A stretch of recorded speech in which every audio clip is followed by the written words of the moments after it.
Okay, we are live.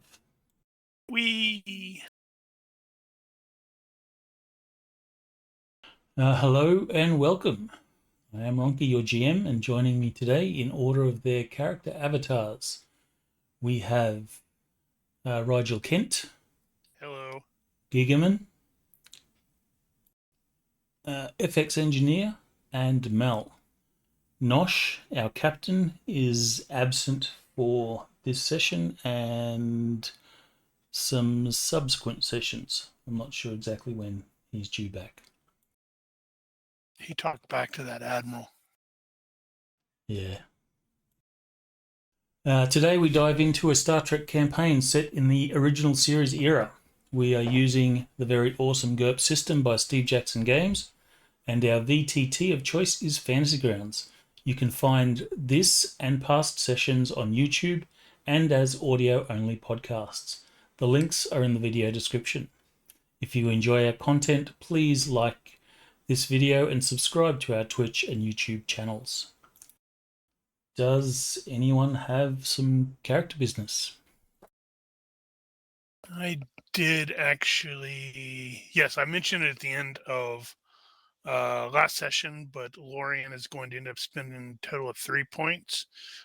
He's picking up the SOP, Standard Operating Procedure perk, where it's like it's on alert. So he always has the Type 1 phaser and the knife under his jacket, and picked up Klingonese at Broken.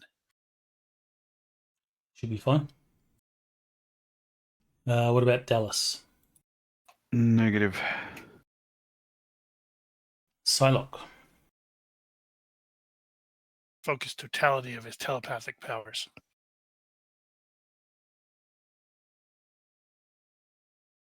If you're talking, you're still muted. He's busy focusing his telepathic powers.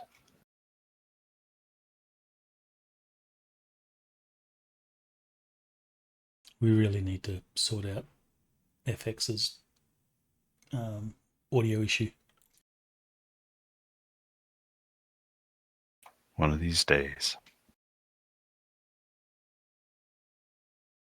Okay, no character business for Psylocke, so that leaves Dr. Jones. Nothing for Dr. Jones this week. No time for love, Dr. Jones. All right, well, then we are ready to begin. And... All right, can you guys hear me now? Well, we heard somebody.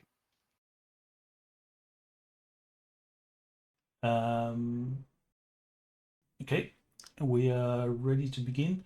On the whistle, Commander, you may proceed with your log. First Officer's Log, Stardate 5332.4. The Lexington has received orders from Admiral Stoker to proceed to the fifth planet of the 51 Pegasi system, following up on data recovered from Pegasi V. Upon arrival, we located a massive structure in the southern hemisphere, built into an existing mountain. No visible entrance could be detected from orbit, and our science officer has identified an unusual energy source deep underground, though the mountain's geology is interfering with our sensors. A direct survey is necessary. With Captain Ramius temporarily away attending high-level diplomatic negotiations at Starbase 12, I am leading the away team to investigate. Our objective is to locate an entrance, explore the structure, and determine the nature of the energy source within. If possible, we hope to uncover more about the people who built this installation and their purpose. Thank you, Captain. All right, we begin with you guys on the planet. And well, here we are. You will have two ensigns with you, Ensign Frank Haverty and Ensign Pemmy. I can't see the whole name there.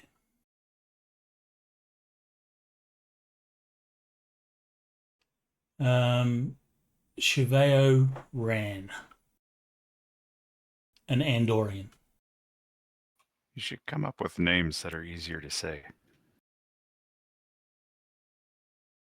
Yeah, unfortunately. These were not my ones. Whose department are those guys in? They are security. Security specialists. Hey, push those names to chat for me. Not that they're going to survive. I mean, really.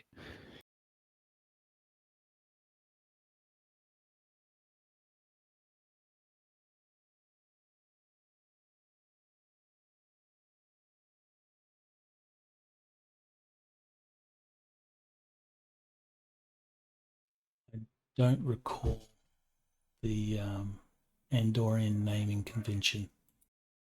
There are 4. Because the Andorians have 4 genders. I don't know what the sh is. It's female. Means I want. Which one is it? Now I got to remind myself.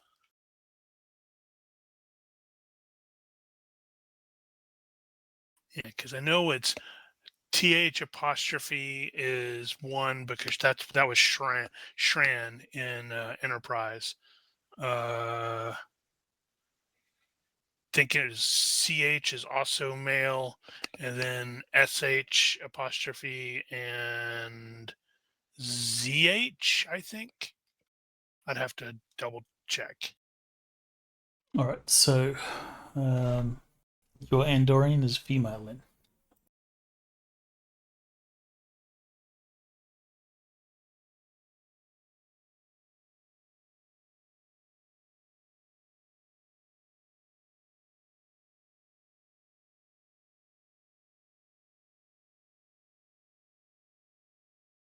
Shin, that's what it is.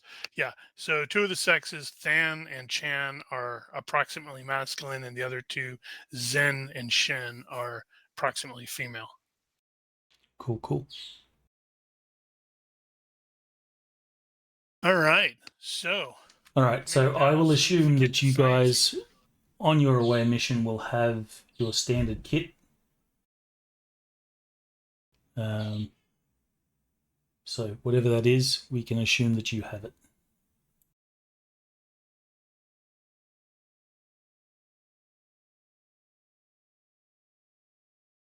That means as acting captain, I have a data pad because I have freaking paperwork to do. Well, Fun. Yeah. Who's your Hey, number 1? You're captain. You can make somebody else hold it. Since you're acting captain, who's your acting number 1? I don't know who's the 3 IC. It's Psylocke, isn't it? Isn't Is it engineering Psylocke? typically 3IC? Well, in 2 of the shows, that has been the case. I guess he could be, but he's always in engineering. So I don't know if he'll have time to be up on the bridge. Well, I guess we're not on the bridge right now, but Yeah, because the 2 that I'm thinking of, both TOS and Enterprise, have the chief engineer as the acting 3 IC. well, I guess it'd be just by rank. So Yep, it'll be fine. All right, so I'll assume Psylocke is your number 1. FX, make it you so are number 1. open mic. Yep. And it sounds like he's dealing with serious kid aggro. Someone's sick. Hope not. Yeah, that's all the kids in engineering. Well, he is a Vulcan. All right, so you've spent the entire day picking through ruins and searching the base of the mountain for an entrance to the ancient complex. Somewhere under this mountain is an unidentified energy source. Finally, just as you are about to beam back to the ship, an ensign calls out. They've discovered an entrance. The entrance to the ruin beckons, a dark hole burrowing deep into the side of the mountain for as far as you can see. As you approach, the interior suddenly illuminates with a dim blue glow. Blue lights flicker down the walls, tracing glyphs and runes like those you saw on Bacchus IV. You can now see that the tunnel extends at least 50 meters into the mountain before it appears to slope downward. Glancing down at your tricorders, you notice that they have stopped working. Can I get vision-based perception rolls from everyone at this point, please? Oh, why not?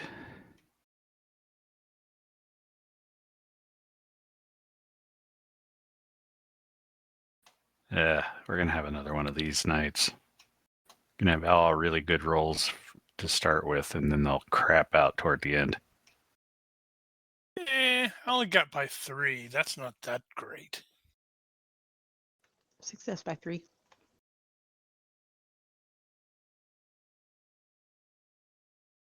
Uh-huh. Success by 11. Holy crap, 4. Wow.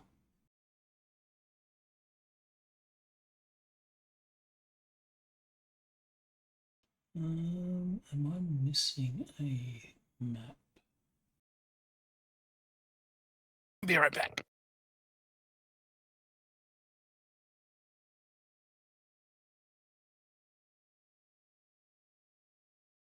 Damn it.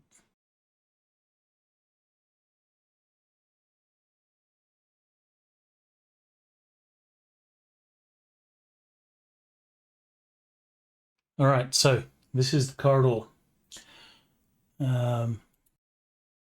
However, 1 second while I add a map. It seems to be missing.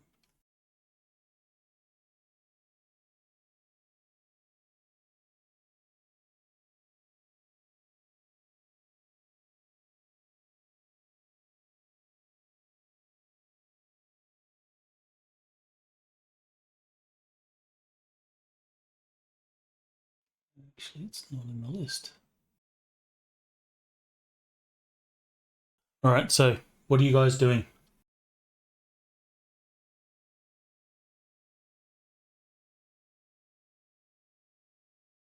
Going down the corridor?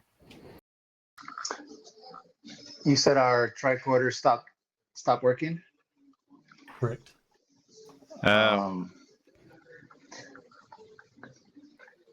So Can we do any sort of knowledge rolls on what we're seeing? Any What sort kind of stuff are you ana- trying to identify? Well, do I have a clue why my tricorders aren't working based on Yeah, the readings I was getting? what does not working mean in this case? Is the power gone? And if that's the case, is the power of any other devices gone? The power does seem to be gone.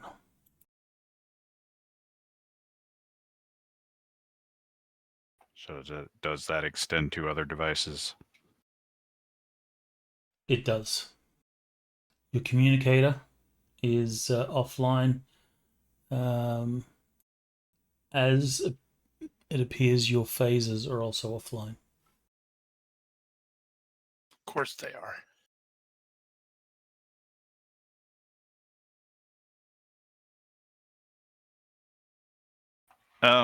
Actually, I'm going to step back outside this entrance and see if it comes back on.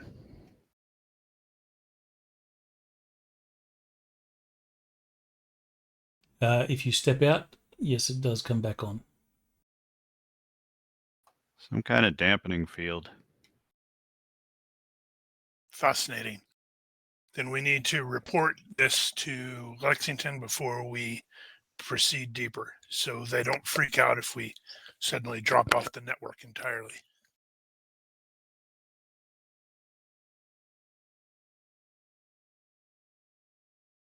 that will All make right. So you reported. figuring stuff out. Yeah. Whoever, I don't actually know who the deck officer would be.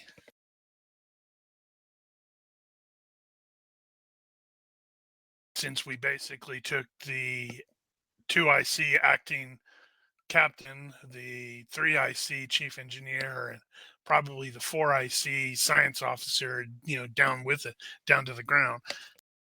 Actually, with a little help potentially from our chief engineer, perhaps we can have a coil of, I don't know, a few hundred meters of copper wire beamed down.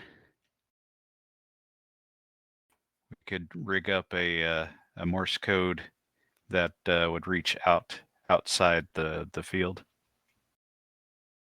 You could certainly do that. Very good. Make it happen. So before long, a length of wire is beamed down, and you have set up a simple Morse code system.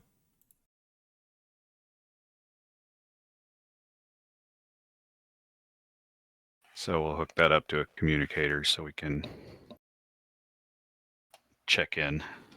Also going to need to make some rudimentary torches or something, since apparently flashlights are right out. Well, it appears to be lit, at least for the time being, but yeah. We can't trust it to remain lit. We might get attacked by random cave monsters.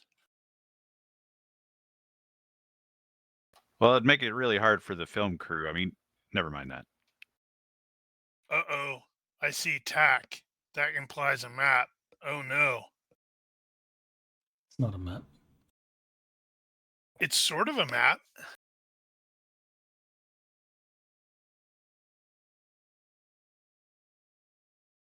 Okay, so with your perception rolls, we're missing. No, we're not. Wow, everyone succeeded by lots.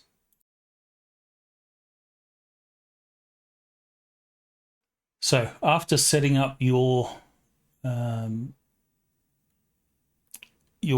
Morse code repeater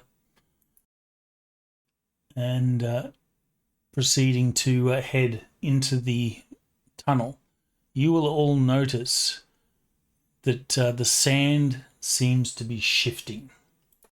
Worm sign! Shifting how? Like movement underneath. I guess Oh, those crap, it is worm sign. those of you that succeeded, you can make IQ rolls to identify what's exactly going on. By 2. Wow, you're all over the place, FX. I have no clue. You I know rolled something's a moving. 4 and then a 17. Your dice are schizophrenic tonight. No, Lieutenant Commander, that is not a fish. All right, so everyone with the exception of Psylocke, you'll be able to identify that there is definitely some sort of creature, burrowing creature under the sand, and they are making a sort of beeline for you guys. Ah, crap. Dallas shudders at a false memory. We are not using a tactical map for this. We'll be using range bands if it just so happens that, Well, that combat means we're about starts. to be attacked. So it is a map.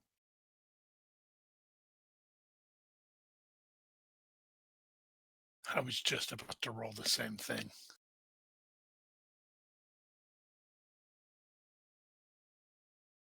All right, I have successfully managed to rein in my curiosity, probably because I am reminded, oh yeah, I'm the acting captain. I have to keep an eye out for everybody. If they are sort of heading toward us, we need to avoid them. A few yards Meters. or meters. We'll have to remember that we're in Trek, so it's meters. So a few meters in front of you, these creatures burst forth from the sand.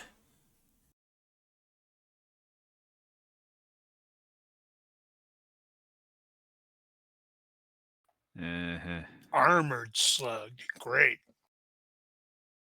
These creatures seem to have a myriad of tiny legs underneath them by which they propel themselves, and they have two large mandibles that sort of flank a gaping maw of teeth. They are about the size of a large dog. Okay, that's a problem because your image of a large dog and my image of a large dog might be different. Yeah, I was gonna say, what's large to you here? Yeah, because Just the say first German thing I was Shepherd. thinking of those. Okay, Not so, Saint Bernard or anything like that. No, I was thinking of those really, really big ones. The ones you can ride in a battle, like Mouse in Dresden Files. Mhm. Yeah, not that big. German Shepherd sort of size. Back. Fall back. And let me Yes, guess. we are unarmed at this point. Wait, we're outside the thing. Oh. So, Okay, but I was right. wondering, is that thing like are they between us and escape with only the tunnel to escape through? They are. Let me just Well, looks show like these on the we're map. going to be rushing into the tunnel then.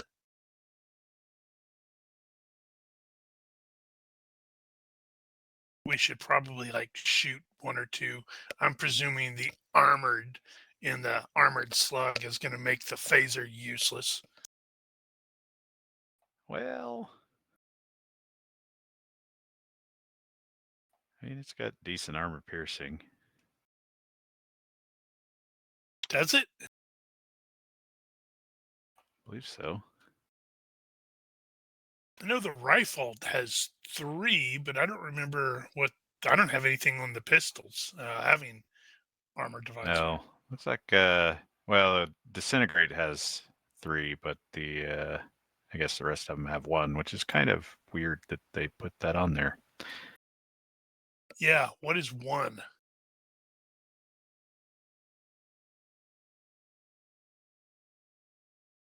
What is one what? Armor divisor. Armor divisor. It's kind of pointless to include that. Yeah, that's like no armor divisor.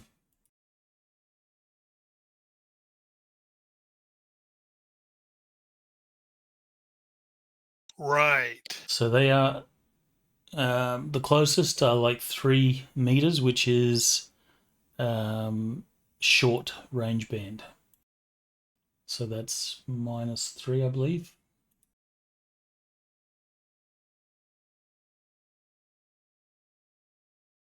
Right. Right. We do have the So chase tracker.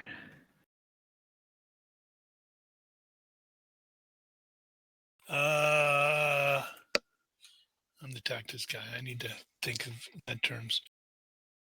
And naturally I failed. So that means my tactic is probably going to be dumb. Like stand and fight. Well, we Wait a can't sec, why retreat do you into have the short corridor. range on your tactics roll? Sorry. That ignore that. So it's a So it's fail still by going to be 1. a fail by 1. Yeah. Because I was just going to shoot, and then I'm like, wait a minute, no, he's got tactics, and then I forgot to take that mod off. Cool.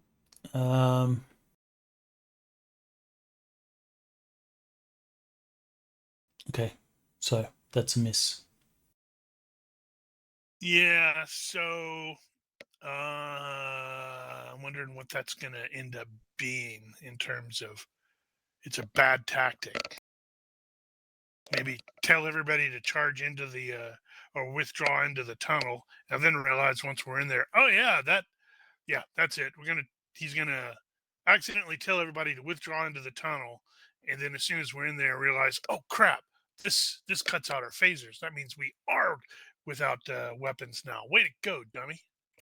Yeah, well, you only missed by one, so you'll recover quickly. Unfortunately, by then we will be in the tunnel with possibly armored slugs. Was it? Where did I put that? Well, that They're depends on armored whether or not slugs. somebody else corrects you. Or how fast we comply.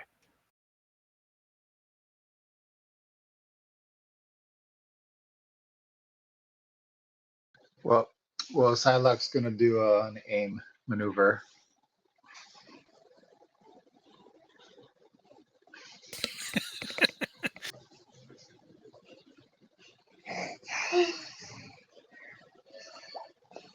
Okay, you should be able to move down.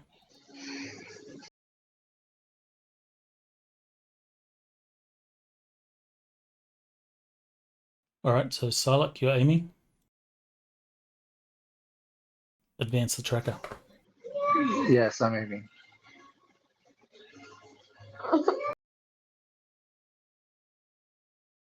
Right. Well, I suppose I should target somebody. I will target number 8. And, well, I do suck a bit with this thing, but, oh, rate of fire 5. Oh, that's the rifle. Damn it. I was going to say.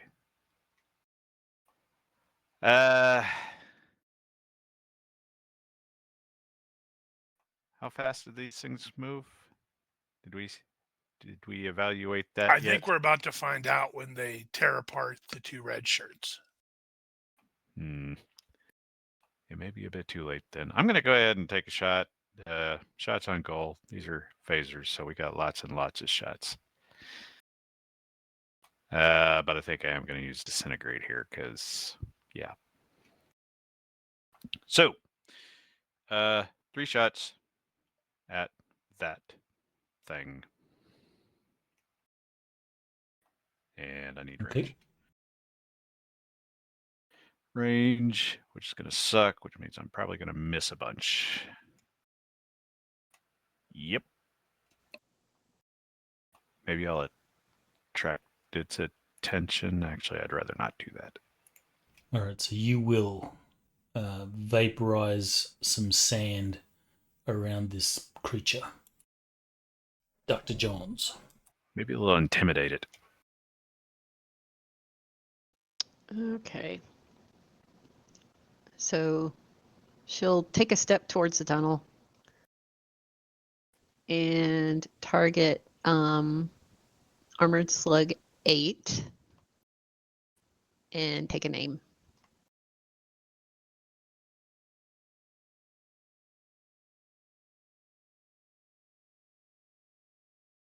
Oh, it skipped over the ensigns.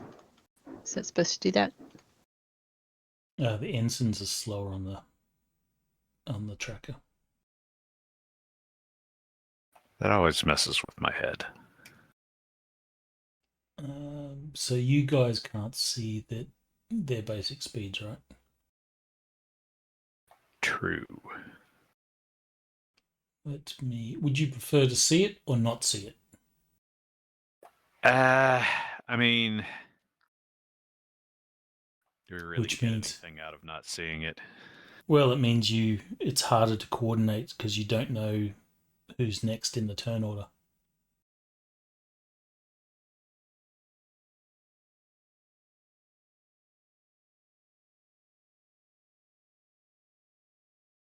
I have no preference.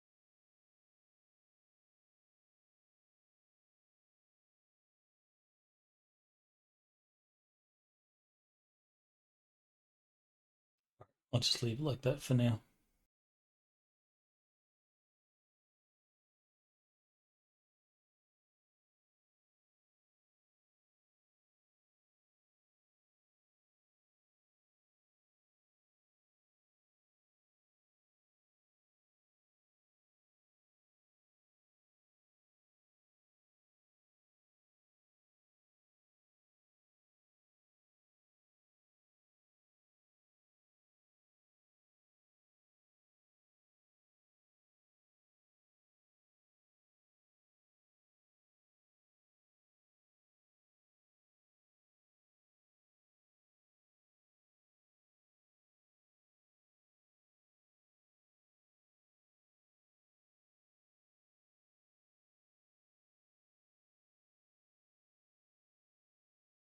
Uh-oh. I think Psylocke's going to get eaten. And so is Dallas. Your instructions for the ensigns was to what? Withdraw into the tunnel?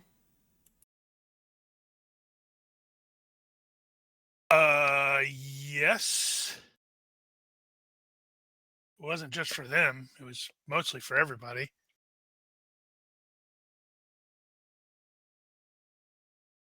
I did mean to take a step back, start heading that direction.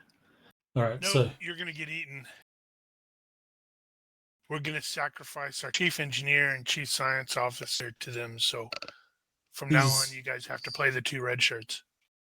these two are security, so they will also engage these things.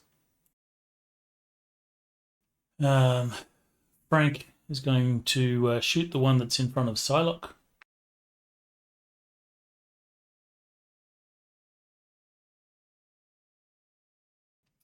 Ooh, succeed by 3, so that's actually a hit.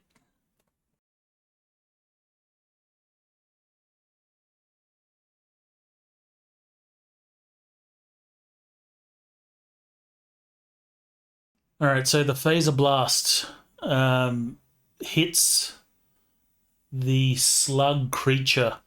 It glows for a bit, but seems to absorb a lot of the phaser bolt. But it has taken some damage. So it says maximum 3 hits. Did only one of them get through? Yes, only one of them because of the -3 range. Okay.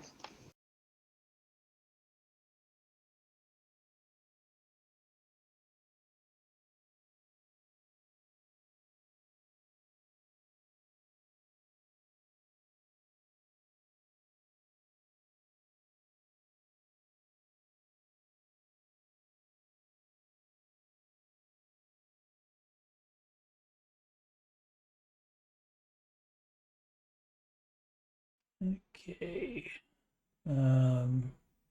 Pem, she will also take a shot.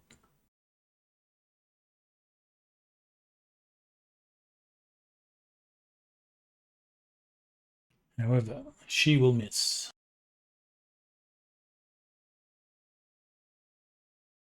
Commander. Right.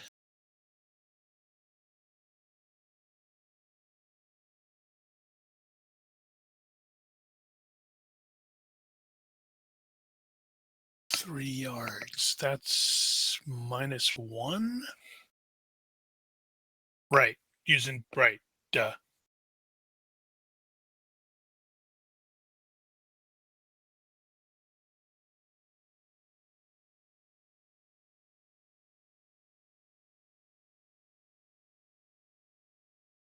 So he's going to take a shot and over at the one that I was aiming at, and it looks like I missed by 1. And then, step into the tunnel and realize, oh crap. Wait. Are they still at short, or are they close now? There's those that are sort of at your feet are close.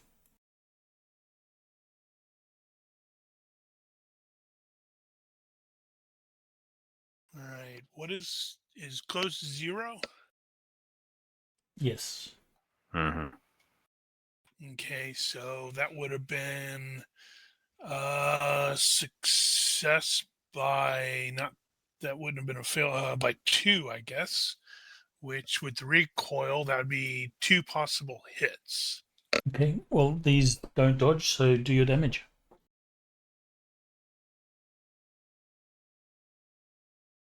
Pretty crappy damage. It was. But you did damage it nonetheless. And then he steps. And Which one was hits that on? Number 7? Yeah. And he steps and hits that stupid dampening field and realizes, oh crap. Although honestly, we might not have much option if these things are that resistant, because they haven't seemed to have moved very quickly. They do not appear to be fast, so you could probably work out that if you're at a run, you will be able to outpace them. Yeah, but the problem is we don't know how far into the tunnel, or how far the tunnel goes. Whether it's like, if we run in there and it comes to a complete stop and we have no weapons. Well, you see, from what you can see, is it goes in 50 meters and then begins to descend.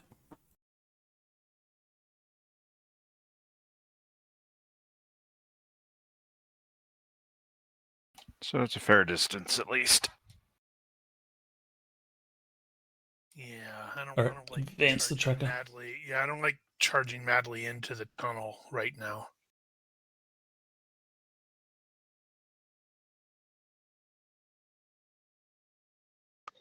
Psylocke. So Psylocke is gonna take a shot and then take a step back. So I think it's a +5 for the accuracy. Yep. Why doesn't it? If I click on the accuracy, shouldn't it pop into my modifier bucket? Double click. Oh, double click. Okay, there you go. And range is probably 0. Range is 0. Is there Yeah, any if you don't hit vitals? that, you suck. Is there any? I guess I don't know anything about these creatures to try to get a vital shot. I'm guessing. You are guessing correct. Oh my god. I rolled a what? Something success by 5. Yeah. Alright, so Dragon you get failed. 3 hits. They don't dodge, so roll your damage.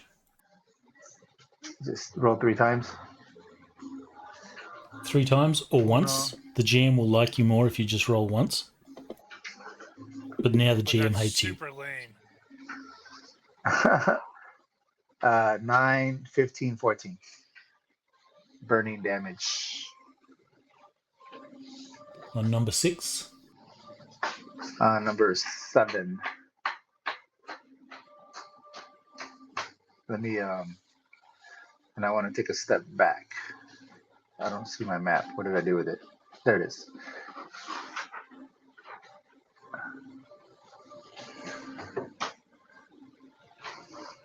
These creatures are strong as the disintegration setting on your phaser seems to be just wounding it.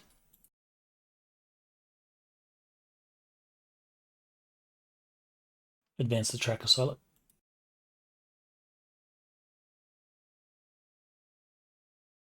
Well, here we are. Time to fall back and run into the tunnel and see what happens. Yeah.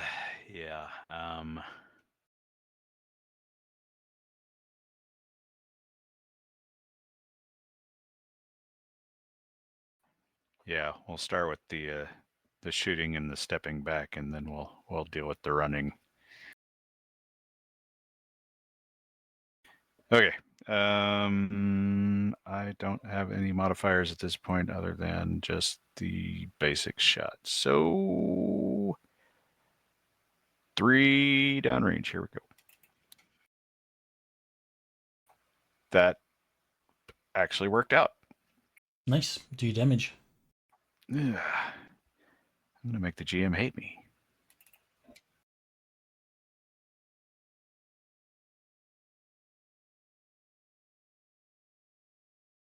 Especially if I Good do really big rolls. damage.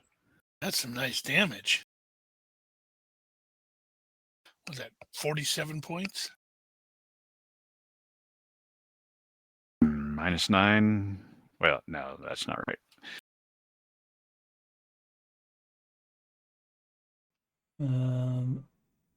Okay. So again, your kill No, that is setting on your disintegrate, so it's divided by 3. the DR, yep.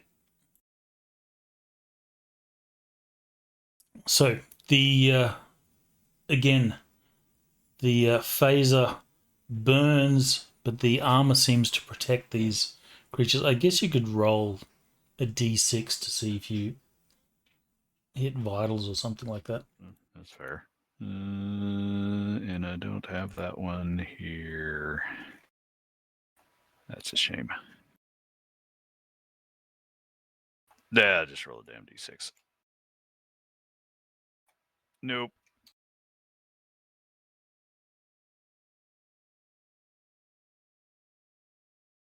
Okay, you are managing to injure them, but they are certainly tough.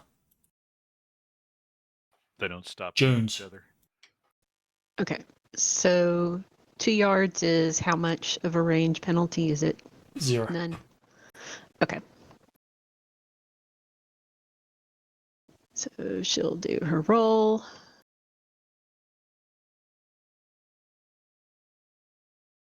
Maximum 3 hits. Well, there you go. Roll damage.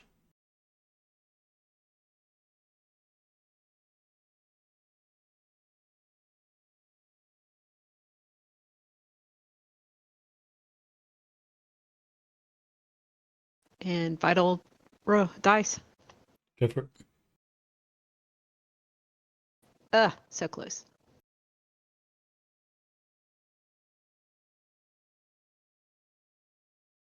So she's going to take a step back into the tunnel and she's going to do the Star Trek thing. Commander, our weapons don't seem to be slowing them down. Because somebody does that in every episode. Mm-hmm.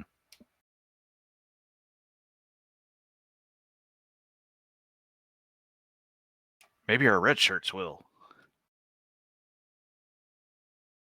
We need to start we have red shirt as a name. We can also name one like variations of speed bump. I think I will turn off snap to grid. And I'll display the grid. I was going to say, snap to grid doesn't help all that much if you can't see the grid.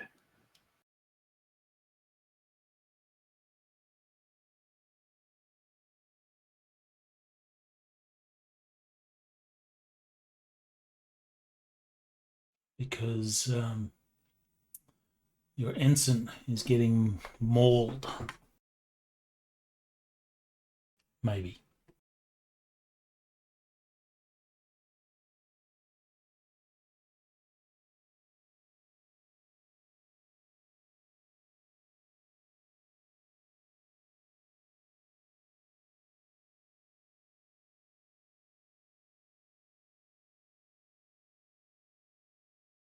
Retreating dodge.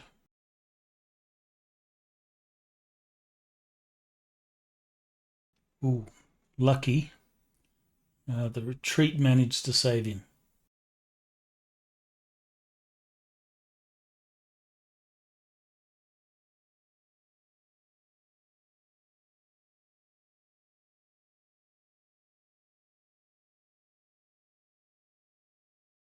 Another attack on the ensign. Or the other ensign.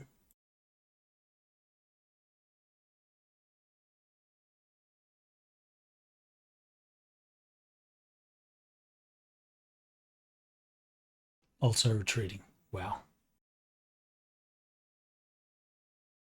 And he managed to kick it in the tooth while he was dodging. That's the she, I think. That is the she. That's Ensign Pemi. I suppose that's a critical miss. It is. Right.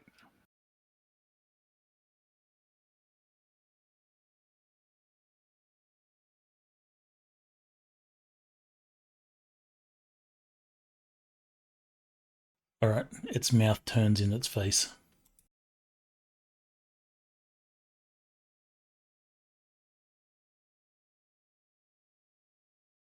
Well, they're aliens, so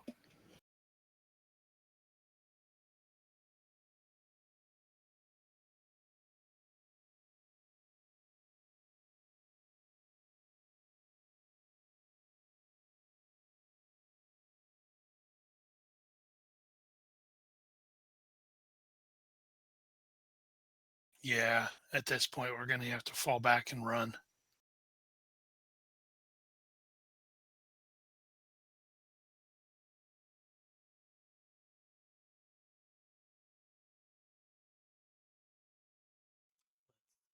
This one will go for Psylocke, I think.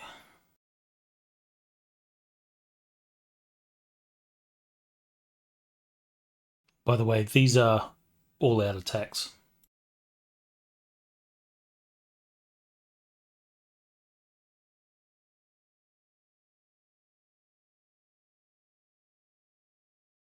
That's a hit on Psylocke.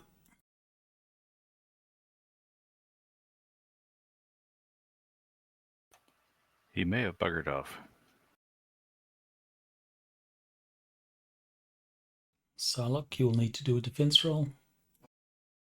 While you work that out, we'll go on to the next one. Okay, I'm back. All right, Psylocke, you have been bitten by one of these things. You'll need to defend. What? Is it biting me? Like, okay, biting me. Wow, those are big teeth. And this will be on the leg, by the way. I guess a dodge probably be the best thing here. Let me just find where my dodge is at. I could do a retreating dodge, You can. even though that's back last turn. You can. Is that a plus +3. 4? 3. Plus 3? Jeez. All right. Yeah, with our dodges, we kind of need that +3. And a success by uno. Its mandible snaps where your leg was just moments ago.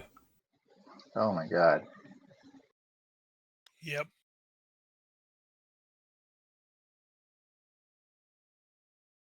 Yeah, those are probably not sanitary.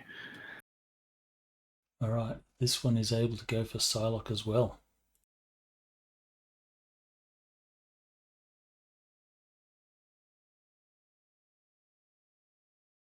That is a second hit. Downside of being popular. Psylocke already moved your token for the retreat.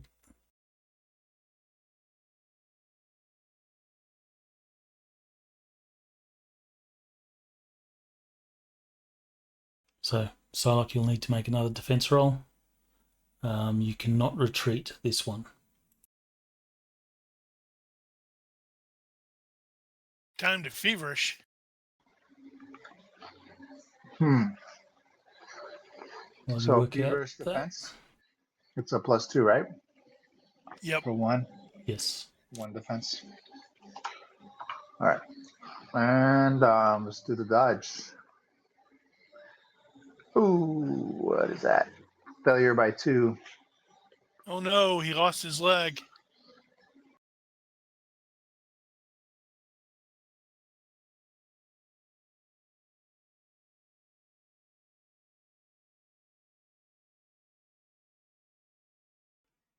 All right, 4 points of damage.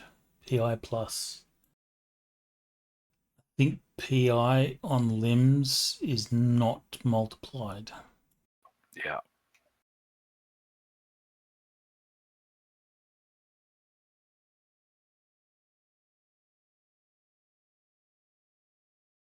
Yeah, we're in terrible positioning here. Gosh, I wonder if the adventure presumes it wants us to go into that hole.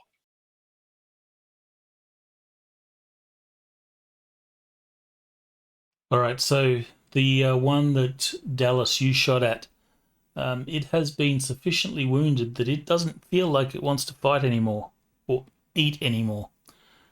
So it will scamper off and then disappear under the sand. Moral victory.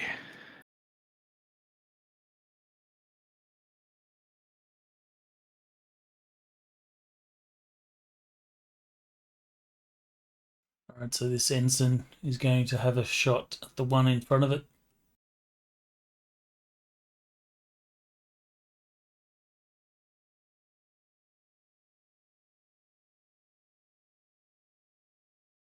Damn.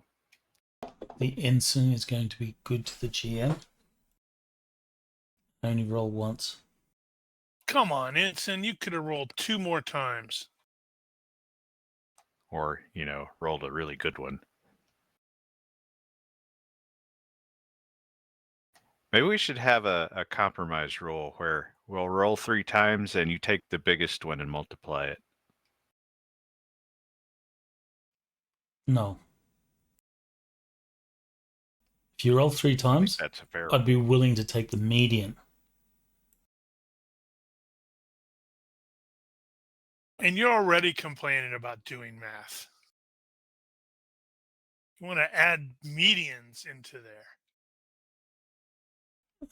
All right, so the ensign manages to shoot this slug in front of them. Ensign Pemmy, she's going to have a shot at the one in front of her. I'm going to assume that there is no room for them to step back until the rest of you sort of enter the tunnel proper. Well, how big did you say the entrance was? Well, it's roughly that. So what, 3-4 yards wide? Yeah, this should be fine. And to be fair, Dallas would have actually stepped back, except Jones was in the way at the time. So feel free to move Dallas back then. That's it. Blame the doctor. See if she treats your injuries.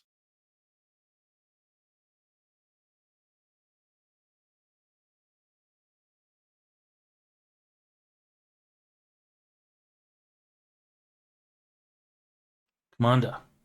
Right. Simply based on the sheer numbers, this is definitely, it's like, all right, fall back, run into the tunnel, run.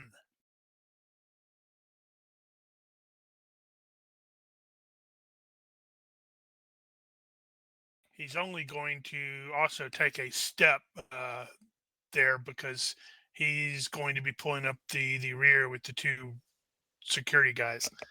Right up. Solo. Since you are now in the tunnel, your phaser is no longer working.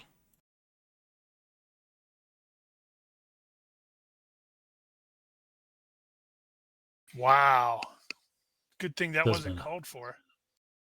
Your leadership So, is +4 because people are loyal. Or they already have loyalty to you. so Tylox says that I enter in the tunnel is the logical thing to do. Some stupid shit like that.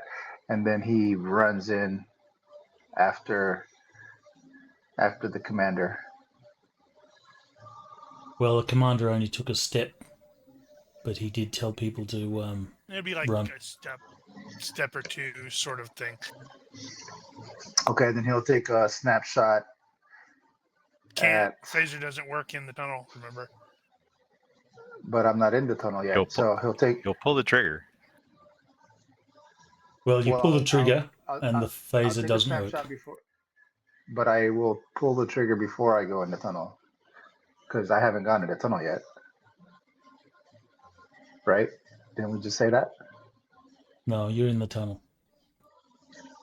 But just Commander Lorien just said go into the tunnel, and he took 1 step. So, and I'm next. Lorraine was already in the tunnel. Okay. So then he'll just run into the tunnel. No snapshot. I shall move you over there, indicating that you are running. Do you have Dallas. a really bad running form? Or are you a great runner?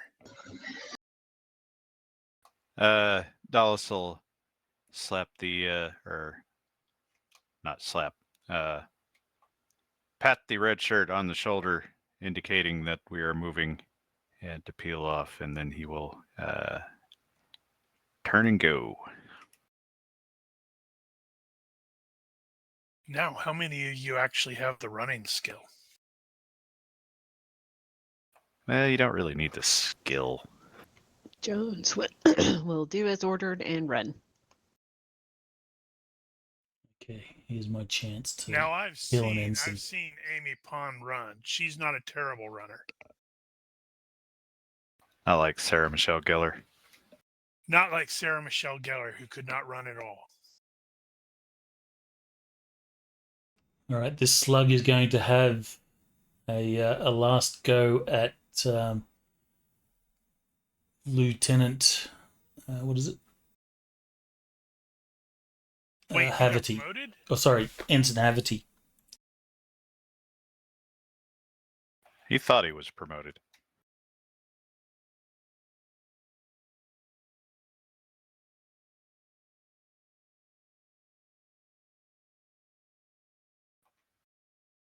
Or maybe He he's would Lieutenant Ensign.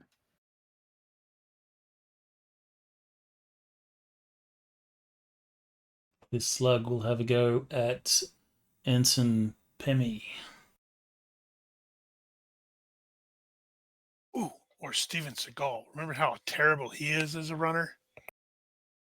Yeah, he is pretty bad. With the floppy arms? Oh, back when he could actually run. Damn it. All right, so these creatures will follow you into the tunnel. The ensign's taking up the rear with the commander. You have, unless you are really slow, you can outpace these creatures, and they will follow you into the tunnel. But to your surprise, once you start gaining distance on them, you will see they'll curl themselves into a ball and begin to roll after you. Okay. That seems bad. You know, if you were to pick one up and throw it, you'd be a slug thrower.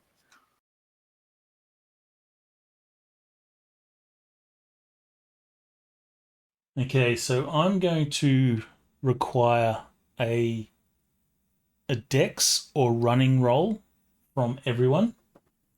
This will be a contest. It is just a one-turn chase, basically.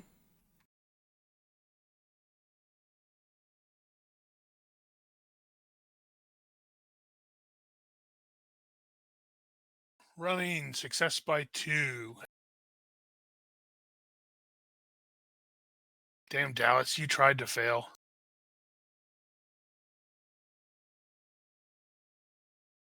Well, Lieutenant Jones succeeded at failing.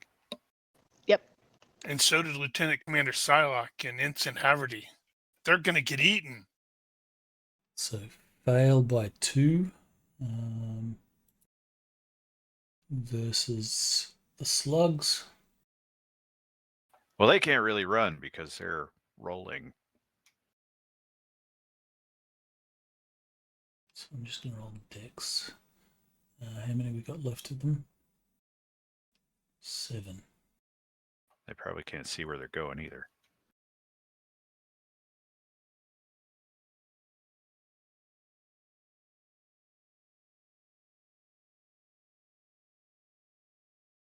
That one went into the wall. Damn. You know, when you see a dex of 11, you would expect more fails than that. All right, so the one Well, that succeeded by 3 could potentially catch up to Jones or Ensign Haverty, I think it is. Or Commander Psylocke. He also failed, didn't he? Failed Yeah, by he also 2. failed. All right. So it will catch up. And just cause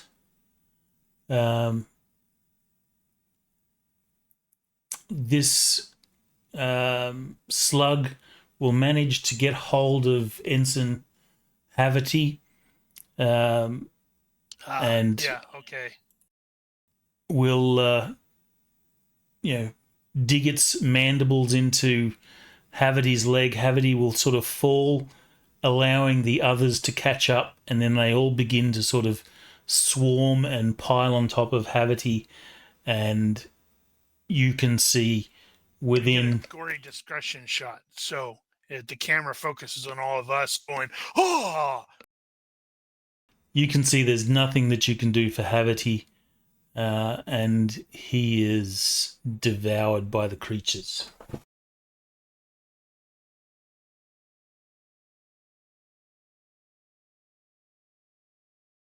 Continue to move. You move. Once you pass that 50 meters sort of distance, you will see that there's a set of stairs that begin to descend, and they descend some 100 meters down. A couple of the armored slugs will sort of follow, and they'll follow a distance behind, but you guys will make it to a octagonal room, much like the one that you saw on Bacchus 4.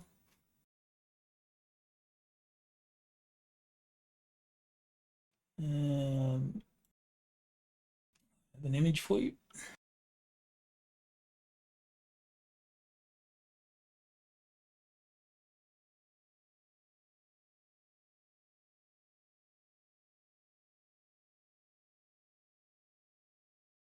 But he can't find it.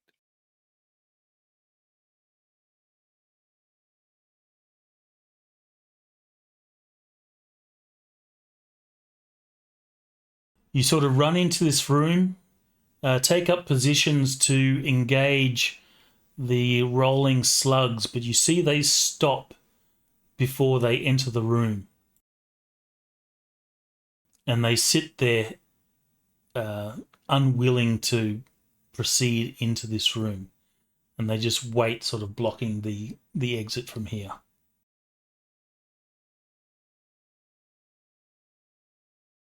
Well, this is an unfortunate location. You barely get a chance to look around. And then your skin prickles as you realize that you can't move your limbs. A white light envelops you, and a tingling sensation like a transporter beam pulses through your core. Seconds later, the tingling sensation changes to a burning, as if every cell in your body is on fire. Let me bring up another image for you.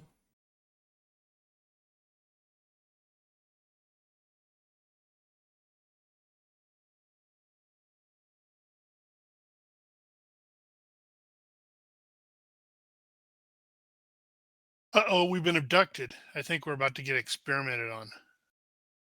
Or we're dead. No, that's not logical. Your vision returns to take in a chamber, not unlike the one you left. Only here, in place of the stone wall, is a massive viewport, a window that looks out over the stars as far as your eye can see. And you will see a swirling pattern. Let me bring up another image.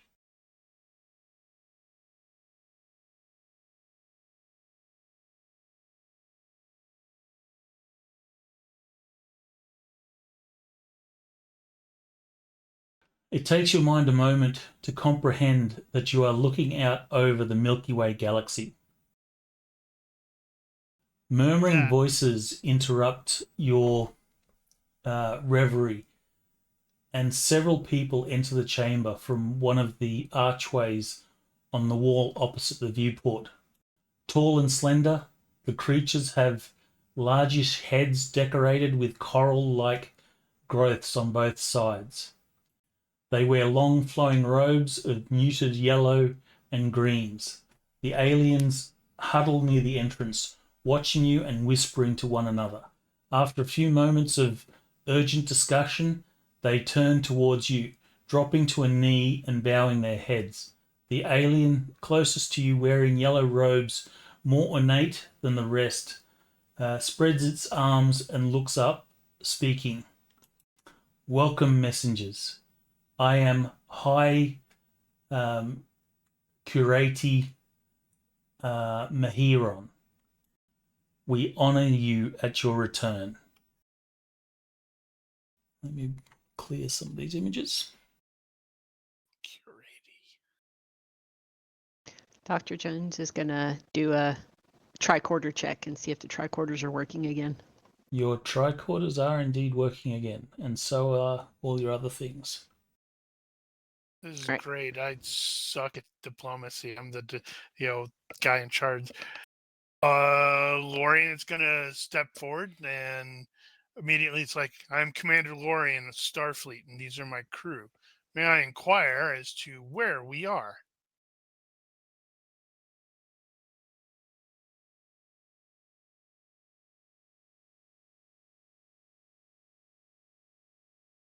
I have one more image for you.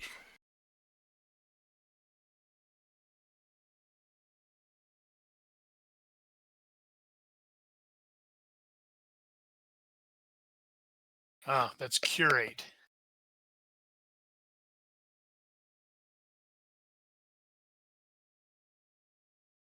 Is that pronounced curate? Yeah, it's religious rank, I believe.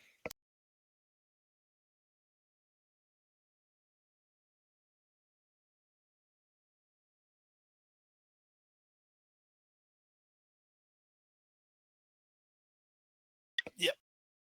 Member of the clergy, engages assistant to a vicar, rector, or parish priest.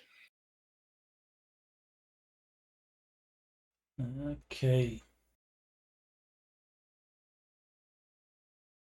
You will also notice, as you stand in this room, that the lights that illuminate the glyphs and sigils flicker and die, causing this room to darken.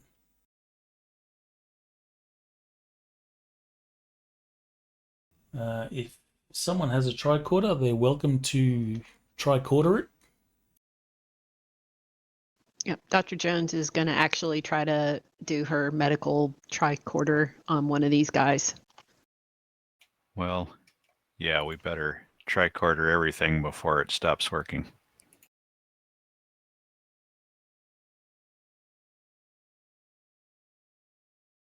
So, Well, what would I pick up with the science tricorder in this case? I guess just energy signatures or whatever, something. Mm-hmm.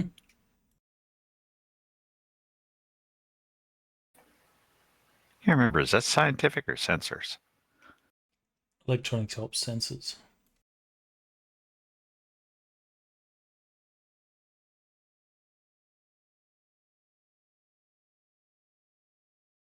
Okay, succeed by 2. Your tricorder will tell you that the We need tricorder noises. maybe this will work.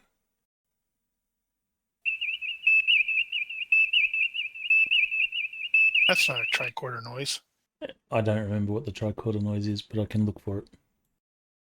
Hold on.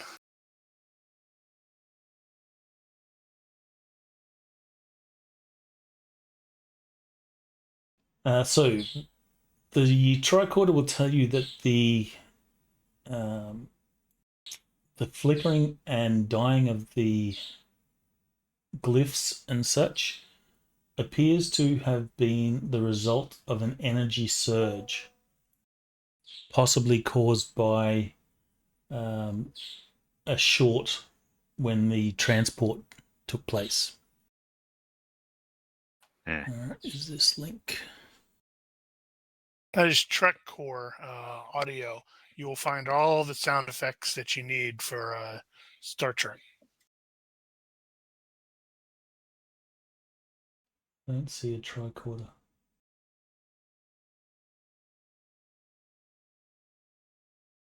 Or a Yeah, TOS there's an entire tricorder. section, tricorders, yeah. There is tricorders?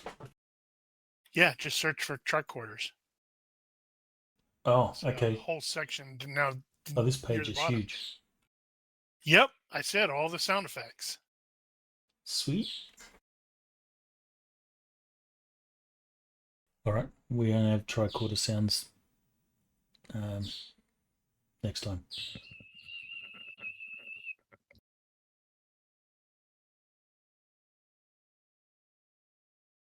So we censored things. Well, I'm also So waiting yes, to- you were able to determine that there seems to have been a power surge that caused a short to everything. Right, we're You still will trying to find also out. note that because of this, reacting the transport device is unlikely to work due to this power surge. Repairs will have to be made. Your tricorder indicates that there is a significant power source located deep within this structure.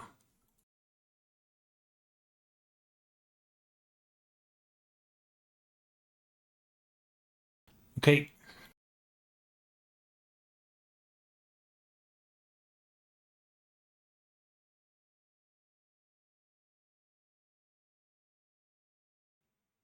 The High Curate, she will say, welcome messengers. We have waited a long time for your return.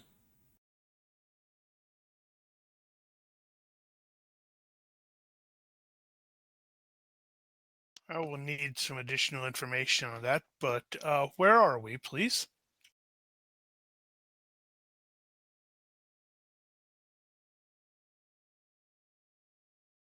You are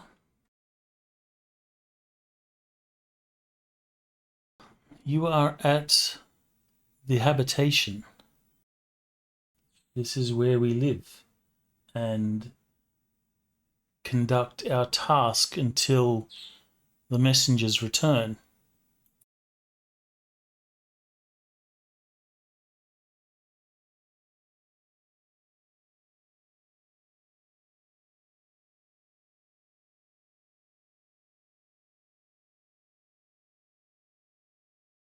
No, right. And who are these messengers that you believe we are?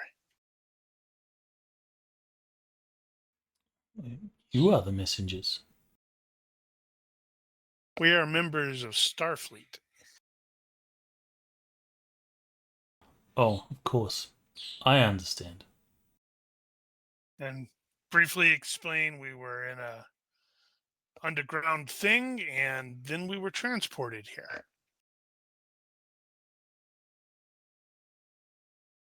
Mr. Dallas, can you generally identify? Wait, actually, I should be able to probably do that. Looking at them. So you said the window was looking out at the galaxy, or was it like a hollow? The window was looking out at the galaxy. So you can surmise that you are a long way out of the galaxy. Not in it.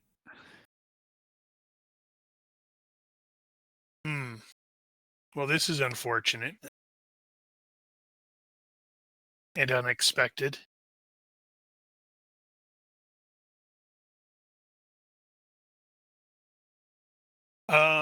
Out of character. Doctor, I need to know, does anybody else actually have the diplomacy skill?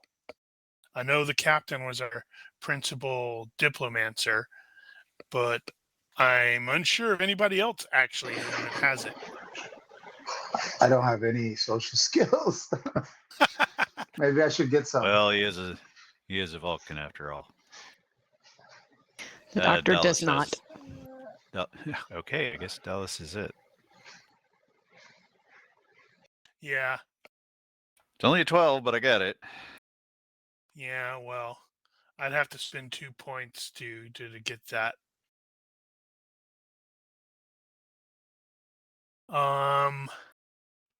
What's the default for diplomacy? Is it IQ -6? Is it 6? I think it might just be 5.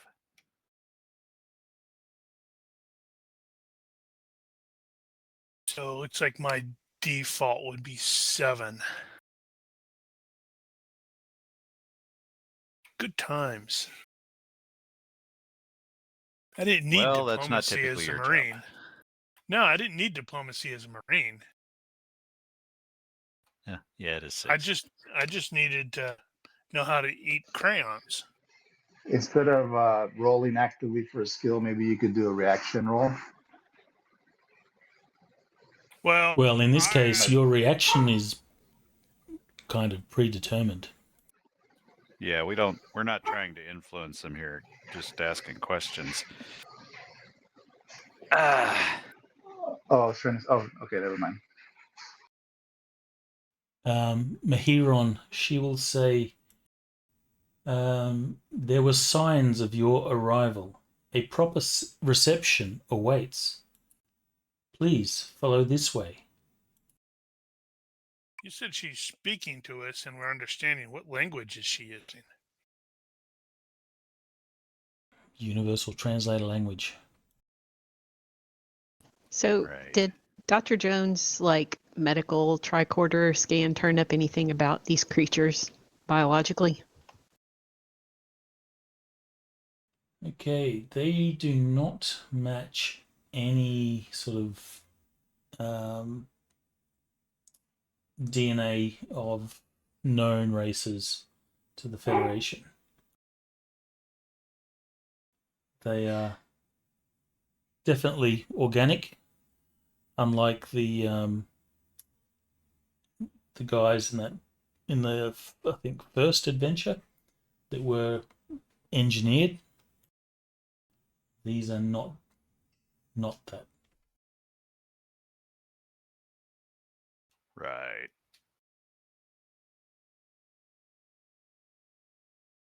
So the room we're in now, what is this? Is it like just a big transporter room? Big transporter room, which is now dark and non-functional. Wow. Please, Okay, well, I guess we please, need to follow messengers. these people. This way. Your reception awaits. You said we had met before. What message did we bring? And how long ago was that? It has been several millennia since your messenger's last arrival.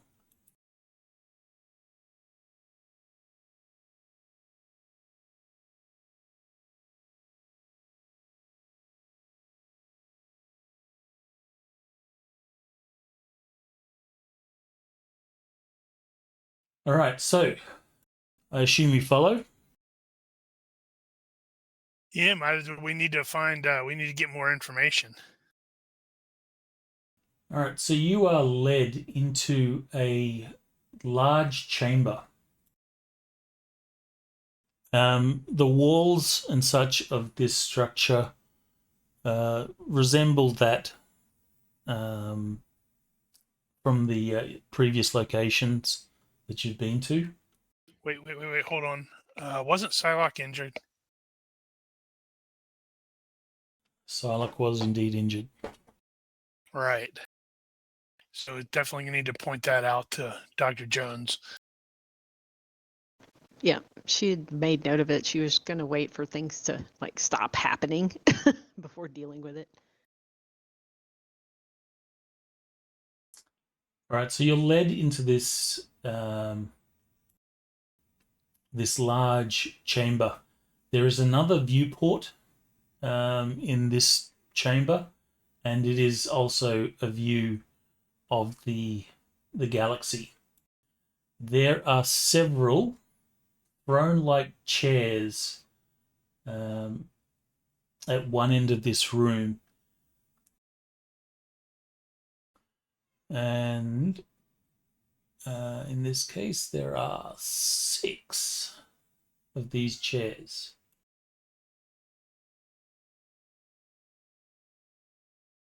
Sorry, 5, because Haverty's dead.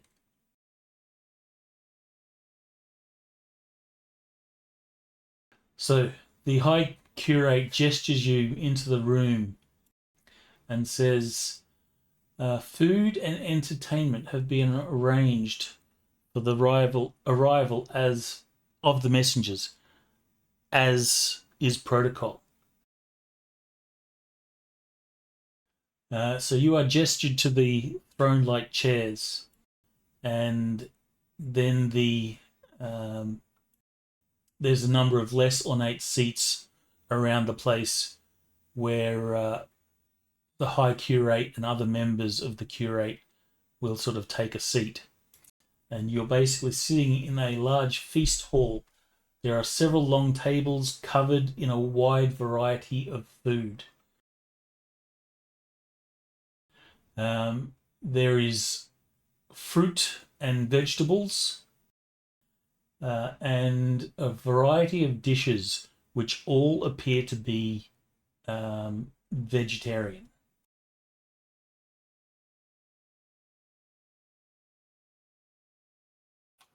Dallas is attempting to identify what these things are. The food plants.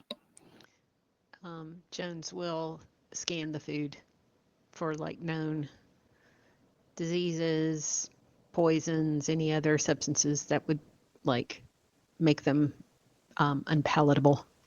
All right, so give me a roll.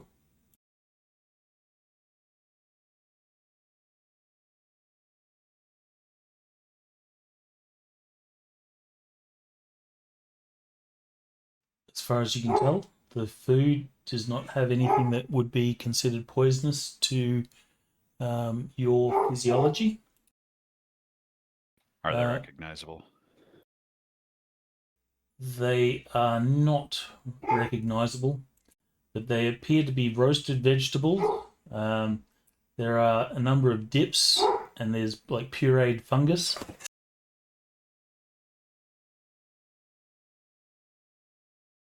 If it's pureed, how do we know it's fungus? The tricorder. There is fruit that is arranged on sticks, and there's small pastries filled with fruits and vegetables.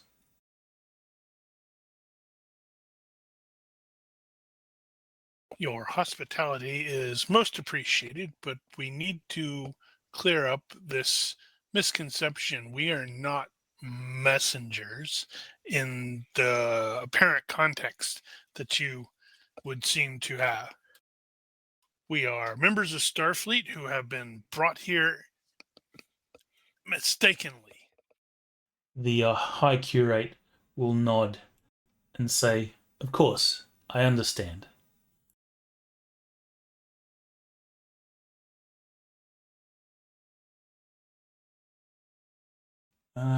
You could give me, if you have body language, you could make a body language roll at -3 into the box, please. Do not have that. Maybe we're all the. You're the Lorian. I'm the Dallas. She's the Jones.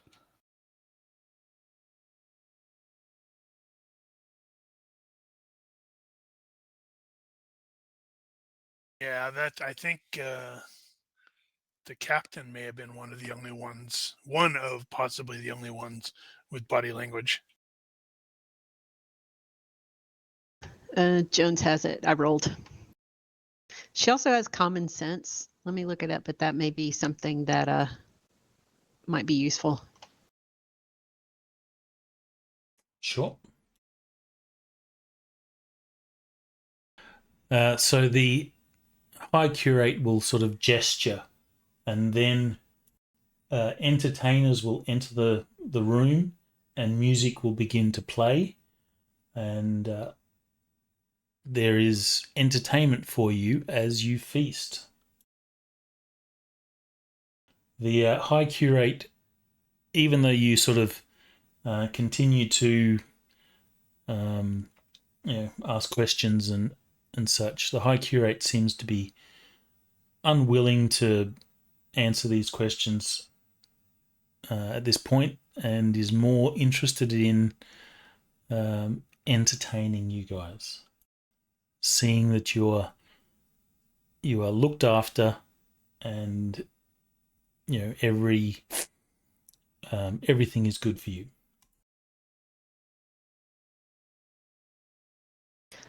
All right. So Jones has the common sense. So anytime you start to do something the GM feels is stupid, he will roll against your IQ. Successful roll means he must warn you. Hadn't you better think about that? Okay, nothing stupid. Okay. So if he suddenly decides to roll after you do something. Yep. So I'm going to have her fail her curious, and she's going to try some of the pureed fungus. All right, you try some. A couple of the pureed fungus dips are, not quite to your palate, but some of the others are really nice. If you continue to eat, you will find the food is generally really good. Some of the fruits are really sweet, and a taste that you're not familiar with. Okay. She'll just kind of shrug and say, seems good.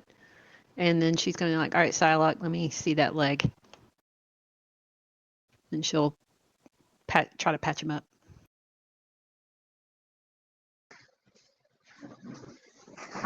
I got 4 points of damage on my leg.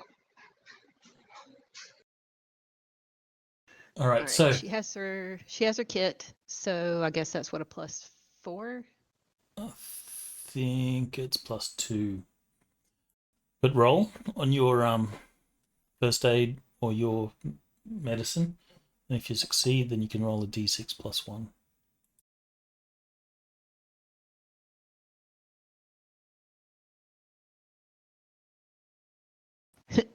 Fun. So you get 3 points back.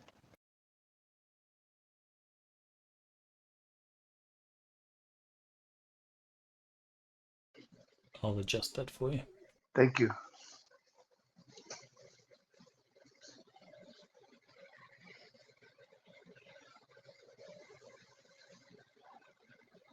So the performers will continue. There's music, there's stories that are recited, poetry, and this will continue for as long as you guys care to listen. Anything recognizable?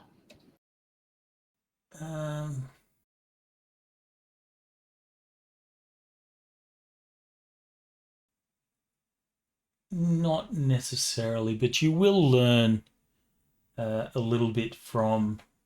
You'll piece together what you're hearing and the stories and stuff like that. You learn that these guys call themselves the Covenant. Uh-oh. You introduced them to Master Chief. They were brought here by the messengers a long time ago and act as caretakers for the habitation. Their home world was an oceanic world of great beauty.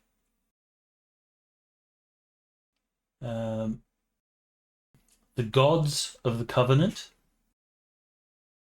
were incredibly powerful, and they were able to move amongst the stars at will, and they even had the power to move planets.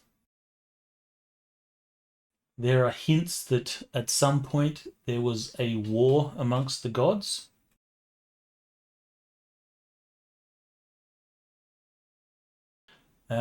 You will also learn that there is another race aboard the habitation. They are known as the Apostate. There was a schism a long time ago.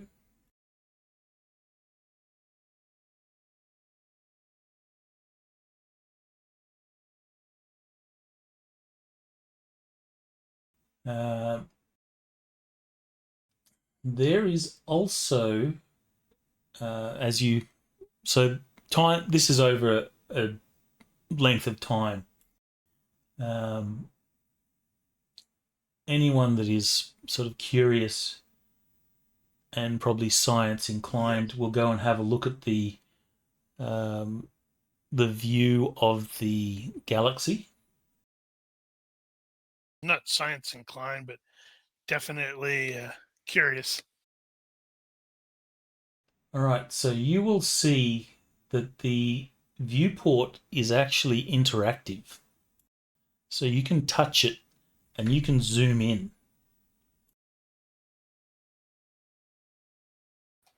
Well, Dallas, specifically from when we first encountered the window, and especially now, is attempting to sort of triangulate where we are in comparison to what he can identify from the from what he understands the Milky Way at this zoom level.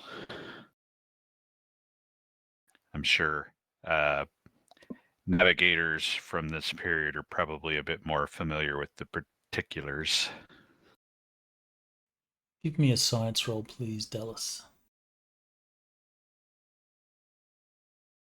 Why the hell not? Because I haven't rolled that yet today. And, you know... Woohoo! Critical fail. There it Is is. Dallas I lucky? need like an information-based aspected luck.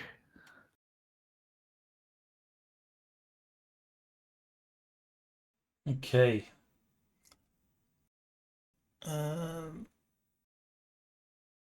What's this link? I guess I'm General too knowledge. distracted to understand what I'm looking at exactly.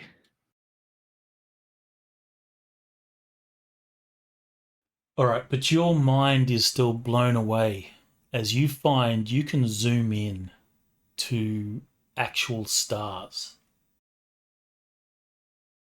And even with your failure, it takes you some half an hour to do it, but you are able to zoom in on Earth, and you can Why see, would he look for Earth? He's or Trill. Trill. He'd look for Trill. You zoom in on Trill, and you can actually see the space stations and such in orbit around Trill.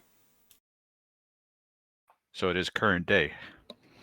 It is current day, and apparently real time and super zoom. Not sure how that works. That makes me wonder, where is name of place we just arrived at earlier? 51 Did Gian Pegasi. make a quest? No, he did not make a quest. Yeah, there is a quest. No, Oh, it's it's not last shared. week's. Well, it doesn't do us any good if Then you don't there share is it. no quest. 51 Pegasi. Pegasi. Yeah, so, well, if that's the case, then I'm going to futz over there and see if I can find 51 Pegasi and see if our ship is still there. Well, your ship is in fact there. They're totally not panicking right now. How close can we zoom? Can we see who's on the bridge?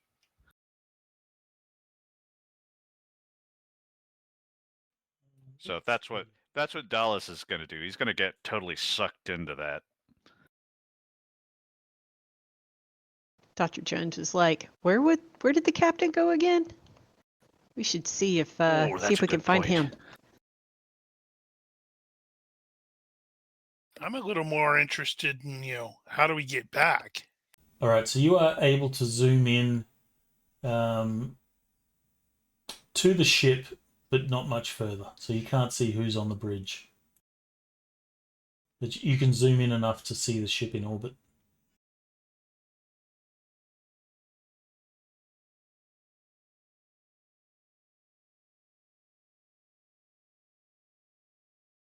So some more information that you learn. So the Covenant were here, placed here a long time ago to perform a long-forgotten task. And the gods had promised that one day, perhaps when that task was completed, they would be returned to their homeworld.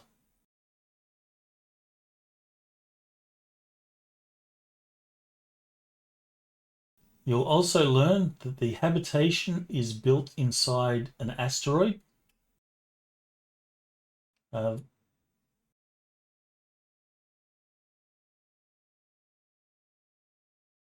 They once knew a lot more about the station's operation.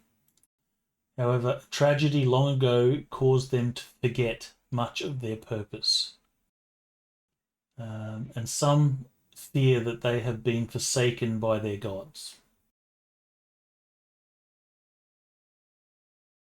The other race are known as violent savages who cannot speak.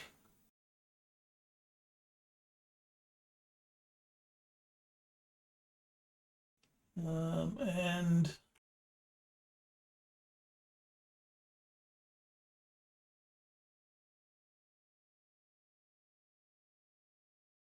you will be approached by another one of the Covenant.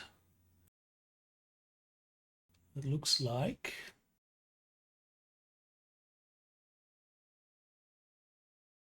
all the others, because we can't tell them apart.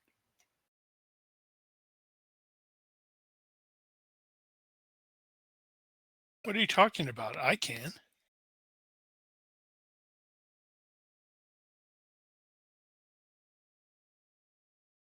She introduces herself to you guys as Balak.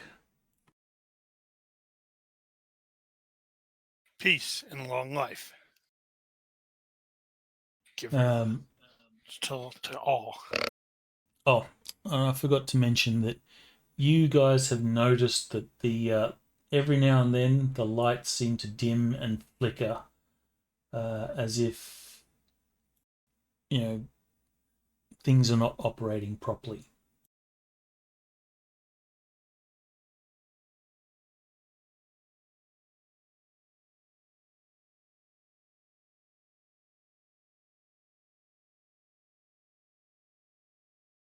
Are there any particular questions that you would ask of the High Curate or Balak?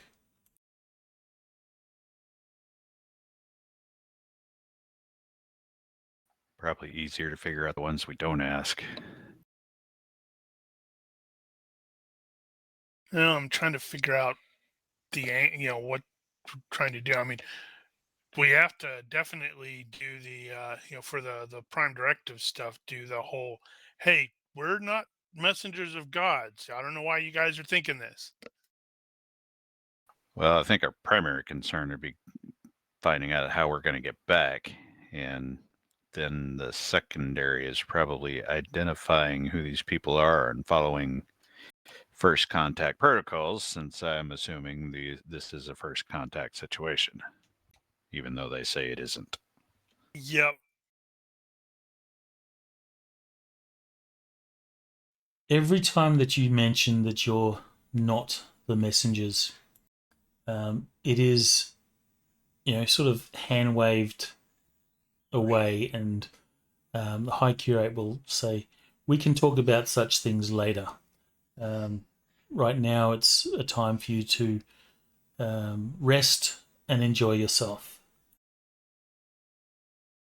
The High Curate seems to be absolutely avoiding that discussion, and simply says, "I understand."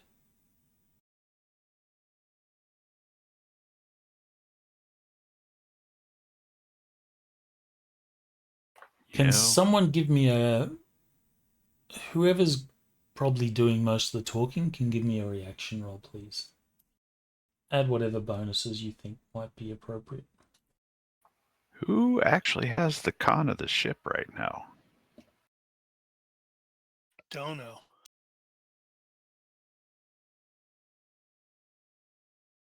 Oh, poor.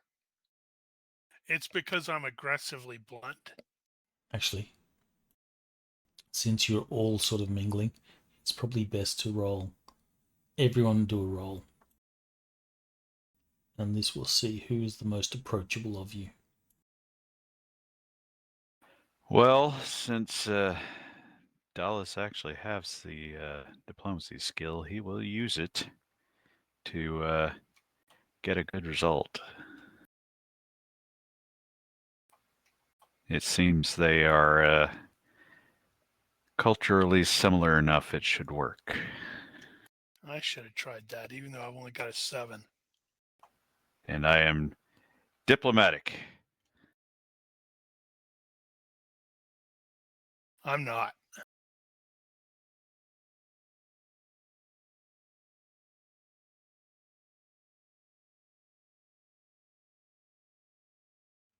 Get a reaction roll from Charlotte, please.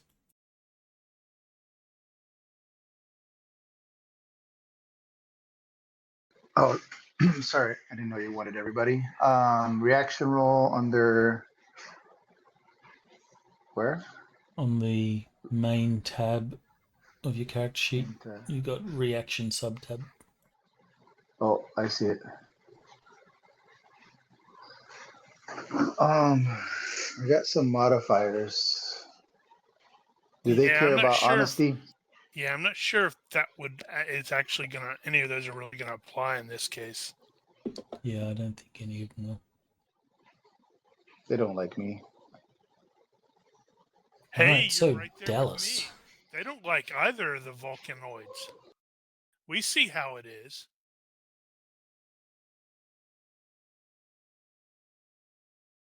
Alright, so after some time, Dallas, you find yourself talking with Balak at length. She is inquisitive, and she listens to what you have to say with great interest. In speaking with her, you will see that she expresses some doubts about the stories of the gods. Though she tells you she is unwilling to speak openly for fear of punishment. She's speaking openly now. Yeah. No, we walked like 2 steps away from everybody else and turned, so they can't hear us now. Oh, right. Yeah. Okay. Apparently, Dallas is basically going to say, our cultures, even though we're made up of multiple cultures here, all experience similar effects. and you will also learn that blasphemy amongst the covenant is punished by the final walk, which is basically put into an airlock and then out an airlock.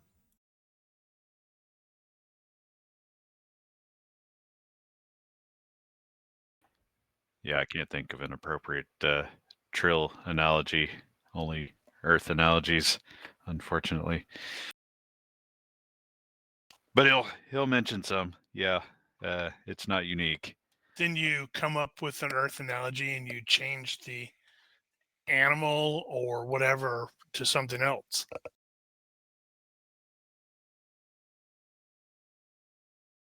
But yeah, he's Only Archer could go to Konos.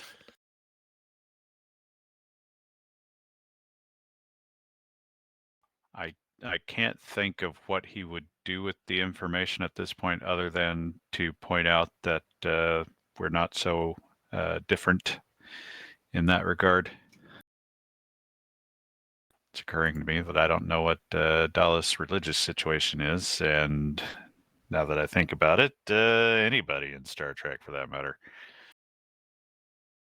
Vulcans sort of worship Surak, sort of.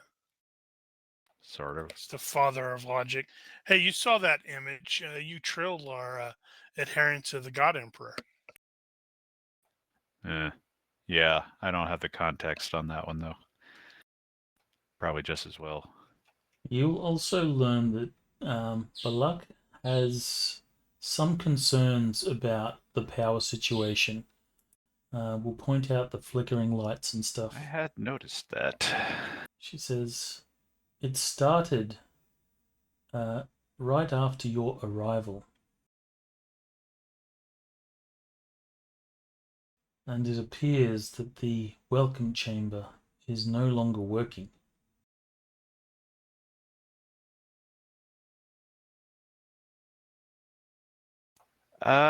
We have our technology with us, but these things are small and usually not very obtrusive in situations like this. You're welcome to examine them if you like, to see if there's some kind of interference. And then he'll describe the place that we came from and conjecture about this or that. Possibly an energy signature coming from over there or over there. Balak will just sort of shrug and say, I do not know of these things, but I do remember stories from my grandfather of a place deep within the habitation, where the power comes from. Might we see this? We cannot go there. It is forbidden. Deep inside the habitation is the place where the apostate live, and they are violent, dangerous beings. My grandfather told me that. These Sorry, apostates are causing problems with the power?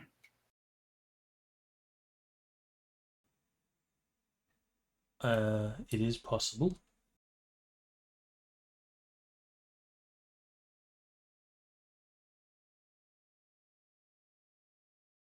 Is it forbidden for the messengers to go there?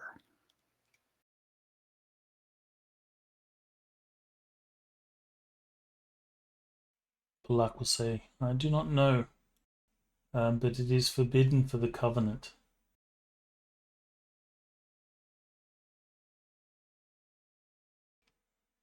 My grandfather said there was a time when the Apostate and Covenant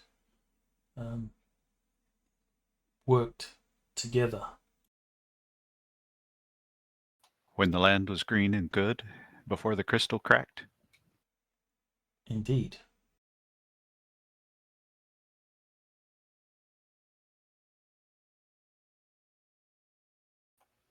Well, it seems that you have a problem, and we are problem solvers.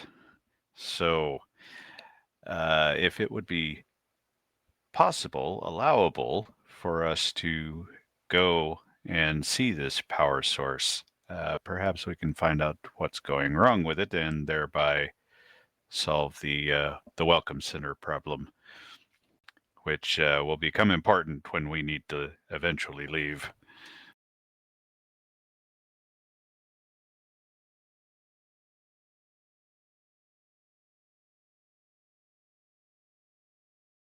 Well, I can't speak of these things. You would have to talk with the High Curate.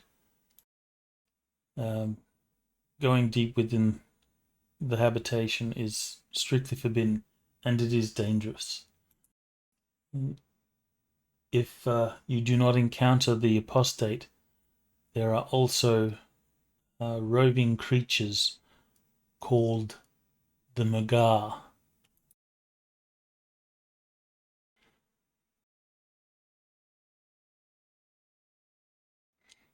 They are dangerous.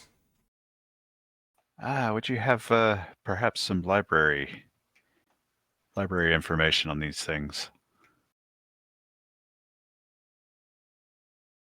All right, so your conversation with Balak is sort of cut short when the High Curate says, "Well, messengers, you must be tired and in need of rest. We have arranged quarters for you. Please, come this way."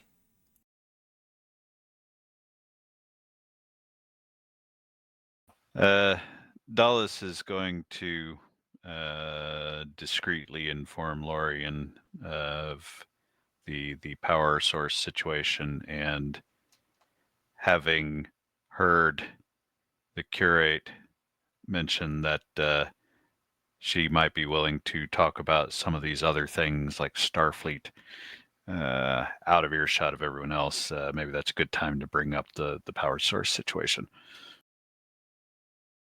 Very good.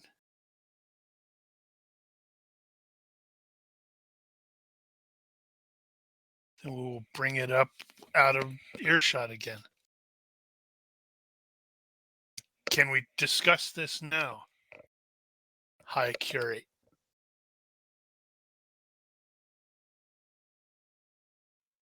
Soon. Let me show you to your quarters, messengers.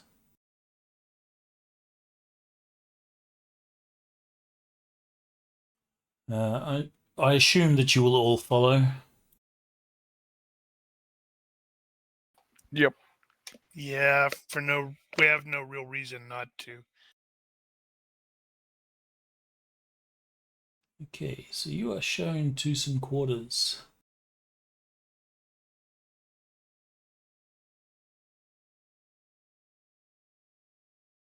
Just for reference, about how much time has passed at this point, relatively speaking? A couple of hours at least. You're all well Is this fed. an AI image? It is. All these are AI images. Because that does a really good job. Yeah, of that one's actually almost, pretty good. Yeah, it almost gets that toss feel. It's really cool actually because I plug the PDF into ChatGPT so that it has the PDF to reference, and I basically just tell ChatGPT to generate all the images required for scenes and stuff in the adventure, and it just does it.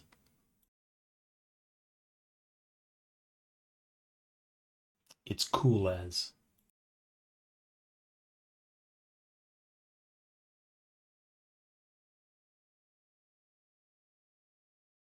So you are led into very luxurious quarters.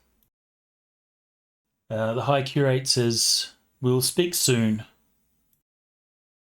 And then she leaves. When she does, you will all notice that a force field will engage as she leaves. And you will see two Covenant guards stand outside the force field. that blocks your exit from these rooms. Mm-hmm. So is this everybody's in one room, or is You're all in everybody one multiple? room, and you're sort of one suite that has several rooms. Right.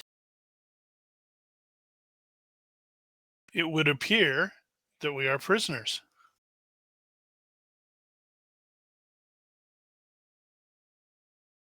Therefore, Dulles is actually going to poke at the force field. I think this is this? Goes psh, bzzt.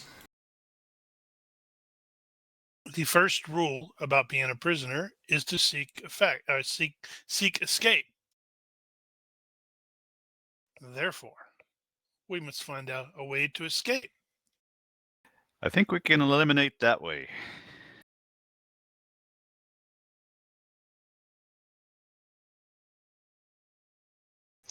So Jones will pull out her tricorder and just kind of scan the walls. See if there's anything like hollow behind it or anything. Nope. The rooms of this suite are built into the asteroid, so there is nothing on the other side And so it's basically except more rock. asteroid. Yep. Wonder if we can take advantage of those power flickers somehow. Possibly.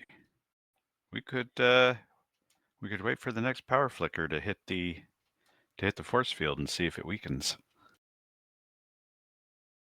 Well, based off what Ronnke seemed to say, or at least I inferred, the flickers are happening fairly frequently. They do indeed happen fairly frequently. Okay, then we will add that, where it's like we're going to monitor that thing to see if it does. Otherwise, we also need to try to see if we can find some way to just turn it off. Well, Dulles is going to set up his science tricorder to start recording the fluctuations and establish if there's some kind of pattern to it.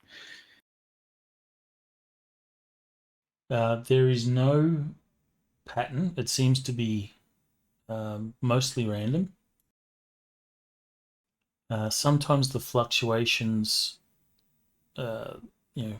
last a second. Sometimes it's just like a brownout, so the power doesn't drop entirely. Some are just like very brief flickers. In the meantime, he will fill everybody in on all the gory details. Just to explain the situation a little bit further. So you have a force field which blocks the main entrance to this place. You can see on the other side of the force field, on the opposite wall, a control panel. And you believe that's the control panel that operates the force field. And there is two guards that stand watch, Covenant guards, and they appear to have weapons. And if you have armory small arms, you're welcome to make a roll.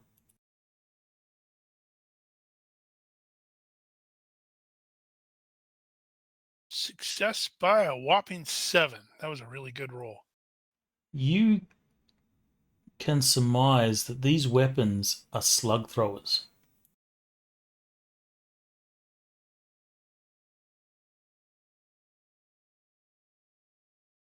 Well, that is curious. That is a very curious choice.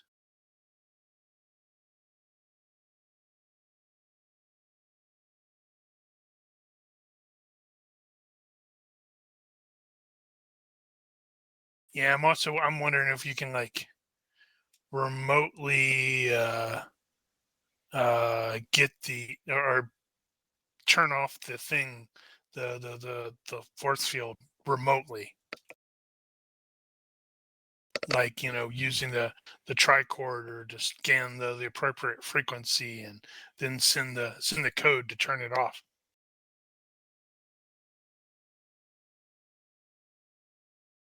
Then we can stun the guards. You could possibly rejigger, because you still have your phasers and such, so you could scan the frequency of the force field, rejigger your phasers to sync with the frequency, and maybe penetrate the force field. I guess if you could also time it perhaps right, so if the force field flickers long enough, you could maybe use a phaser to shoot the control panel. Yeah, that'd be a Dallas thing, Dallas Psylocke thing. I mean, I could handle the actual shooting. Of course, Commander Lorian is being super aggressive.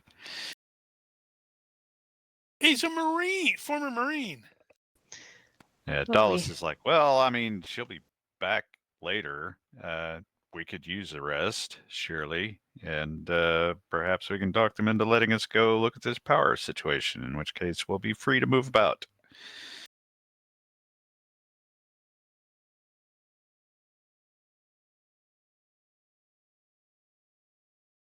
What is the plan?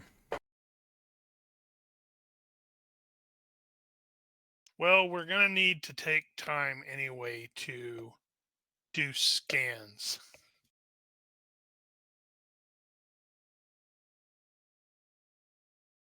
People can get rest if they need it. I just do not like being a prisoner. Well, there's nothing preventing us from doing some analysis, so we'll do some analysis.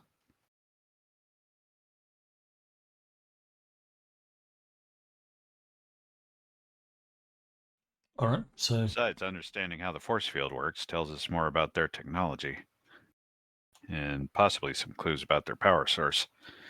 It might actually not if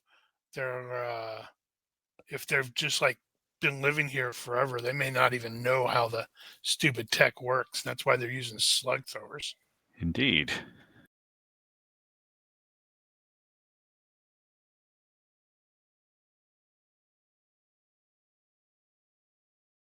Yep. So get scanning.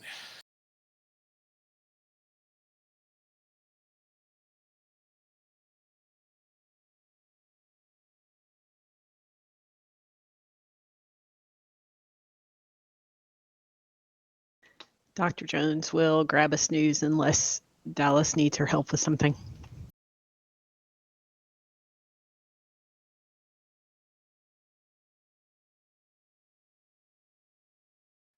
let's just say if you have a sleep, then you will not suffer any fatigue. If you stay awake and do scanning and such, everyone will get one fatigue that does that.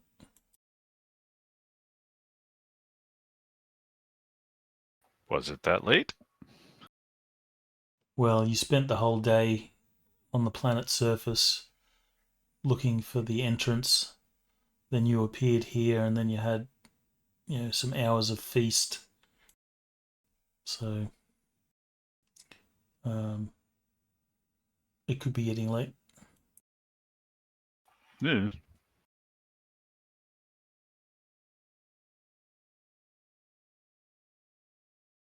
Well, Dallas will stay up and analysis. Okay, so Dallas will take one fatigue. Psylocke has less sleep, -2. Does that help at all? Okay, then Psylocke, you don't need to sleep at this point. Yeah, I'll also be up and about, so I'll take the point.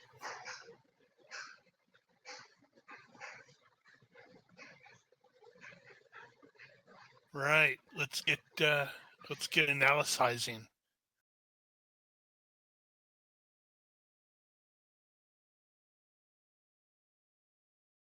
Okay, Give me a science roll, I guess. Electronics op sensors and science. Both? Yes. And then just describe what it is you're analyzing, what your plan or goal is. I can assist with. Basically, he's just analyzing the force field, what it is, how it works, and theoretically turn it how off? it might be functional. Can we turn it off? What does that panel Alter back it there so do? we can alter it so we can walk through it and accidentally confirm to these people that we are their gods.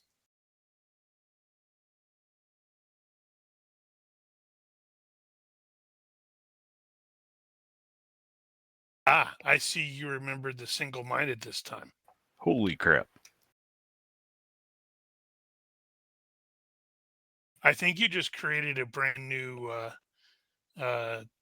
science in terms of force fields. Possibly.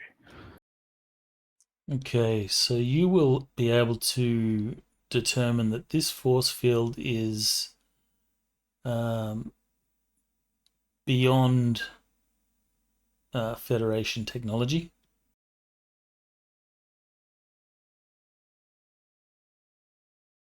Well, that's irritating.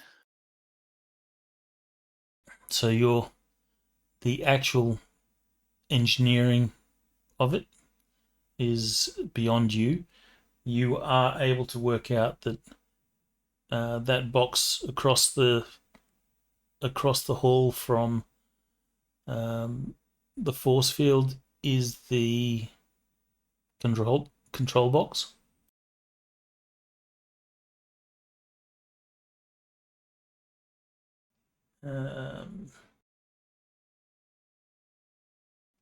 You will also note that when the power drops sufficiently, the force field drops entirely as well. But as soon as the power is back, the force field comes back. You are not sure what the side effect would be if something was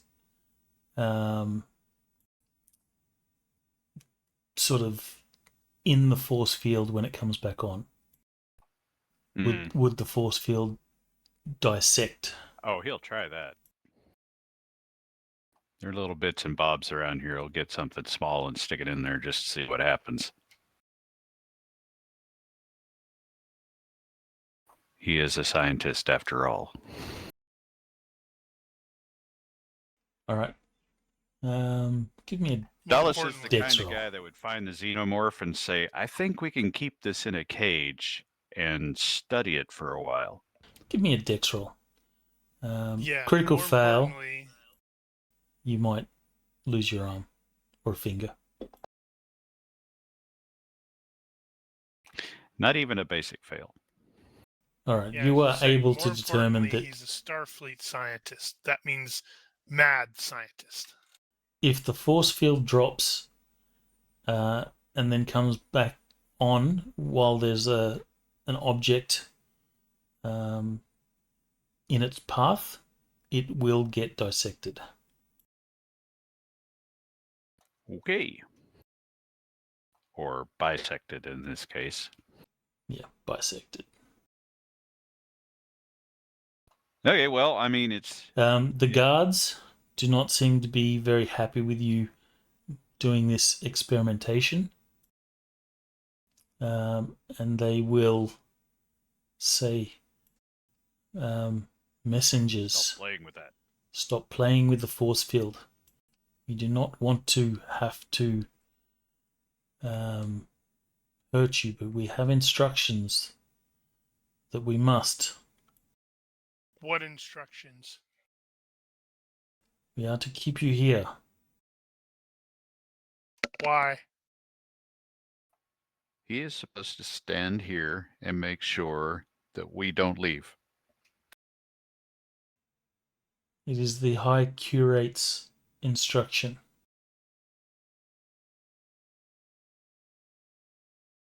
We are being tested.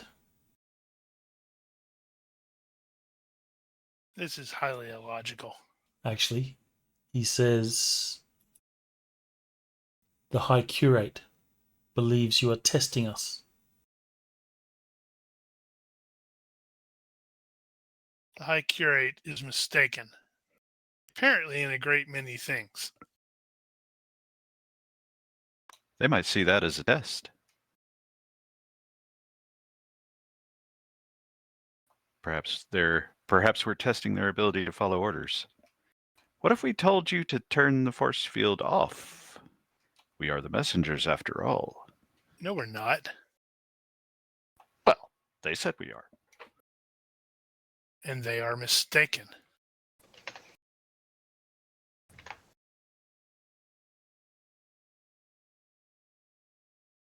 Okay. We must so follow the instructions of the High Curate. But not the messengers. Even when they're illogical? The High Curate knows best. If we do not pass the test, we will not receive our reward. What is the nature of this reward? We will be returned to our homeworld. Tell us about your homeworld. If nothing else, maybe we can get the guards to talk to us. Well, the guards will talk and they will basically tell you of the legends of their homeworld, which is a beautiful water world on the other side of the transport. Atlantis. Has anyone here actually seen this place? Well, there's any number of places that could be a water world No, within I mean, Federation space. Oh, who's amongst going to these ask guys? them that? No. There's no one in living memory that has seen that place. It is just legend that's been passed down generation to generation.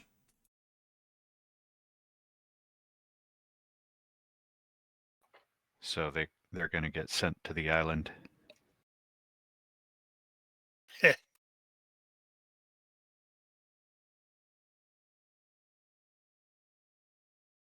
Basically, the situation is they were brought here millennia ago, told to do a thing. The gods didn't return. They tried to do the thing until something happened and they forgot how to do the thing. And apparently the gods would return and reward them by taking them home.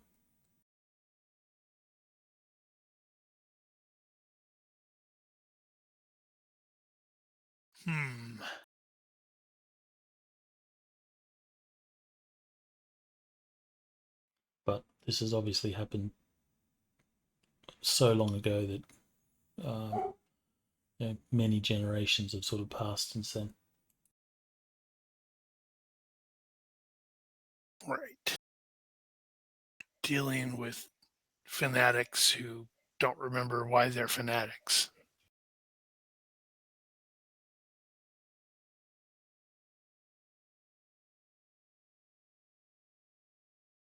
So, yeah. So you do have a couple of options. You can try and do something when the power flickers. I would like to do Try your luck. Maybe step through the force field. See if you're lucky enough to not get bisected. Can we common sense that? Well, it's It should certainly be risky. fine. Go Should really be fine fast. it should be fine if Dallas and Psylocke are able to rig something up. You could always do the feign. Oh, I've got a terrible pain in my stomach. I need to see a doctor. Ugh, they may not have seen that one before. Yeah, but we've got a doctor with us. They don't know that.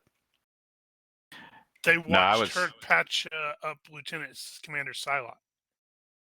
I was thinking probably more along Lorian's line of attempting to shoot the box, possibly stun setting or something like that, not disintegrate. Are there any like electrical access points in our rooms? Like I see lights in the picture.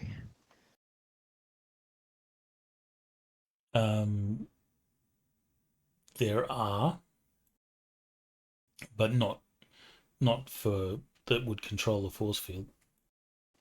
I was just thinking like if we could They're all 220. technobabble some feedback loop power surge in the into the electrical system through it. Yep. And then when we make that roll, it's going to be an 18, and we're going to shut down power everywhere. It's going to be awesome. It's gonna be perfect. Yeah, that'd be about right. Okay. Psylocke, give me an engineering power systems roll. So engineering power, whatever it is. Okay. The only specific power I have is for like a reactor. All right, so just roll your wild Otherwise, card. I'll have to roll my generic skill. Yeah. Engineering. So success by 8.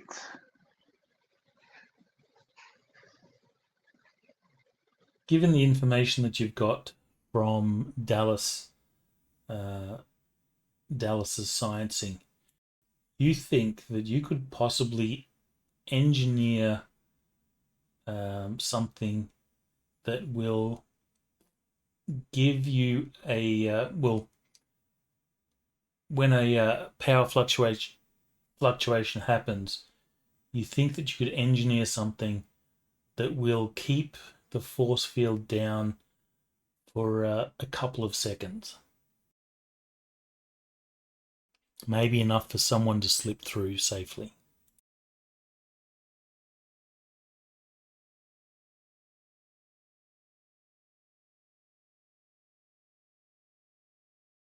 Right. Well, then we can do that, and I can go forward and stun the guards because they're going to draw their weapons.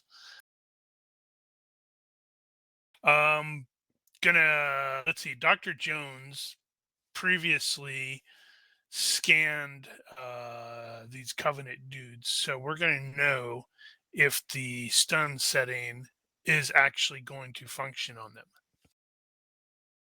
You have a fair idea that it probably will. Good. So I think it'll be if we can do that, then Commander Lorian and Ensign Pime will surge forward and try to stun the guards.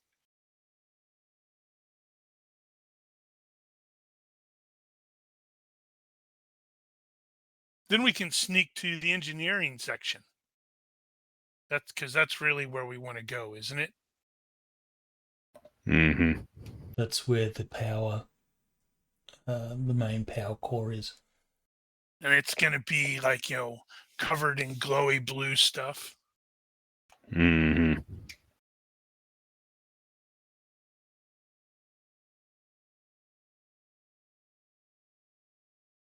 Okay, so you've engineered it. No need for a further roll. You disappear out of sight of the guards so as not to draw their attention, but you can create a feedback / short through the lights or something like that might drop the force field long enough during one of the surges or the flickering moments to drop the force field for a couple of seconds. Plenty of time. So when this Especially happens, like that. who's going to attempt the force field? Commandalorian is going to go first because he's, well, got to lead by that way. Then the ensign will be right behind him.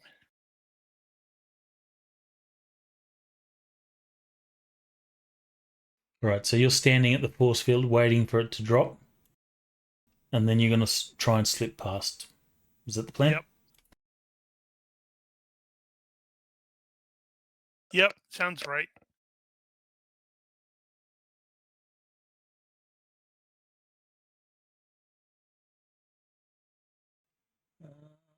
Okay, let's have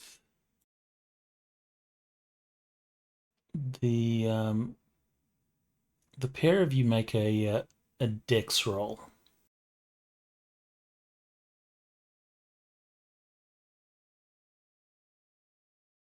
Okay.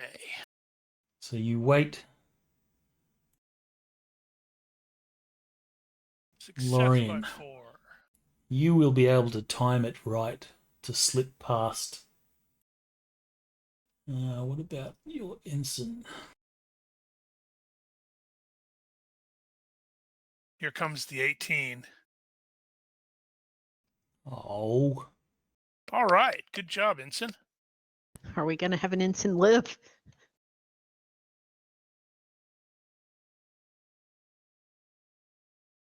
okay. Let me put some dudes on the tracker.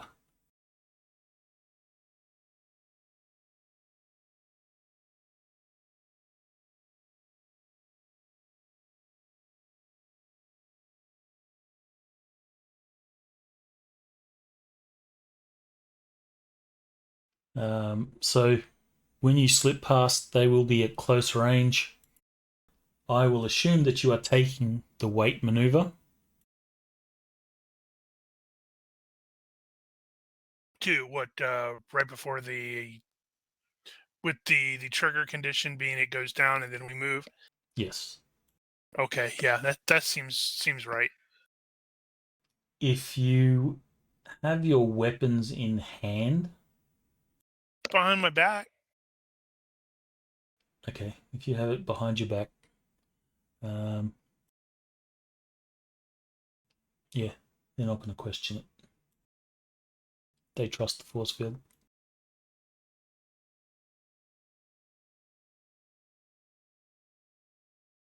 Then we stepped through it. All right, so you are at close range. No modifiers. All right, so I'm going to stun one of them.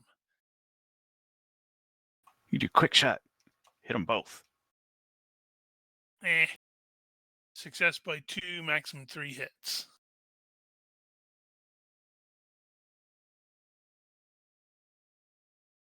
Oh, or you could borrow someone else's phaser and do a flank shot. Hit them both at once. I believe it's health minus 2 because it's stun minus 2 affliction. Okay. Gonna have to And make you that hit how 3 many times? 3 times.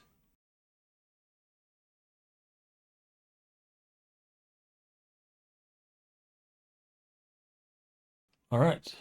Stunned. All right.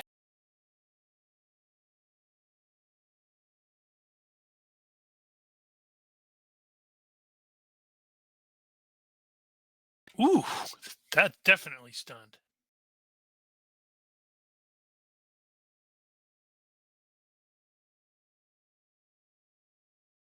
All right, so this guard will go down.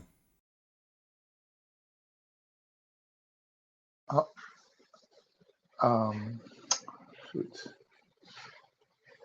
Psylocke, you're not, unfortunately not in a position to do anything, but the ensign will step through, fire at the other,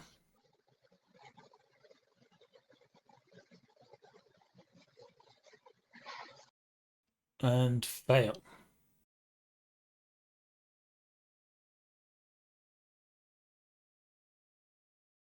She was so startled at being able to get through the force field without getting cut in half. So this Covenant will ready their slug thrower. Commander Lorien. Shoots him. Damn, how did I miss that? All right, I have a 13 in pistols. Go, take a step toward cover.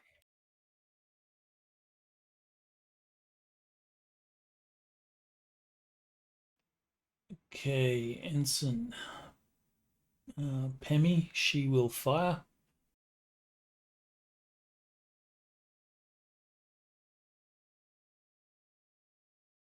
This time she will hit.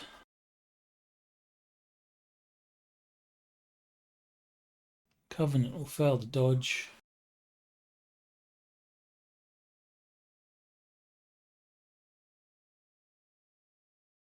And fail the health check because it's going to be So at that's -2. stunned. How many hits was that? 3.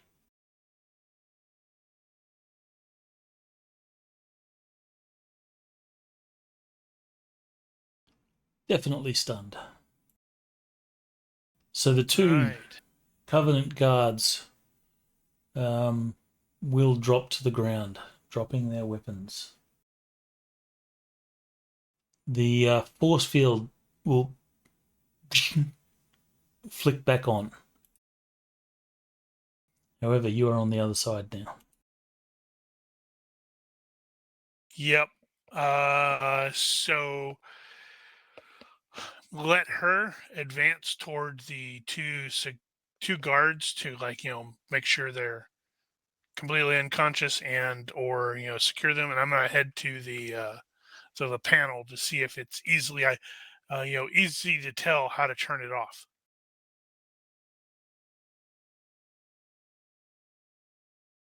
If you have electronics ops security systems. What about force fields or force shields? Sure.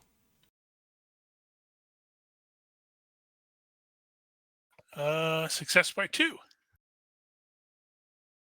All right, you will be able to turn off the force field.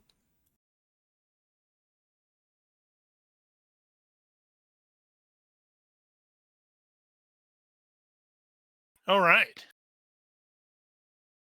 So we need to sort of tie these guys up. If they're proper security guys, they may have the equivalent of space zip ties or handcuffs. You just take him into the room and turn on the force field.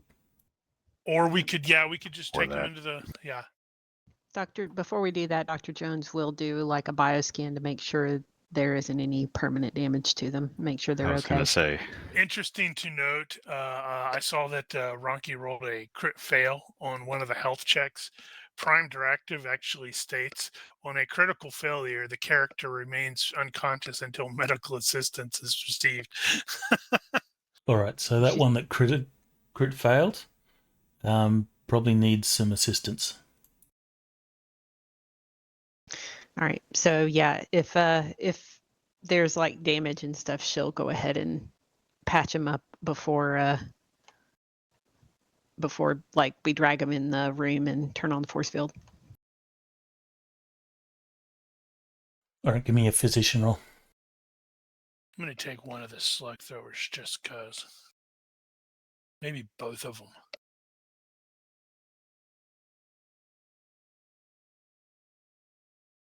Success by 2. All right. Don't believe I've ever seen one of those. You will ensure that this Covenant dude will recover in time. All right, good. She'll step back and let them do their thing. Right. Okay. Now we're going to be relying on Dallas and Psylocke to direct us based off their scanners towards the thing. Well, we did have a large power signature coming from down below, wherever that is. So I guess we can sort of start Looking for sneak. stairs. Or what If you have a says that? stealth roll, if you have stealth, give me a stealth roll, please. We don't sneak.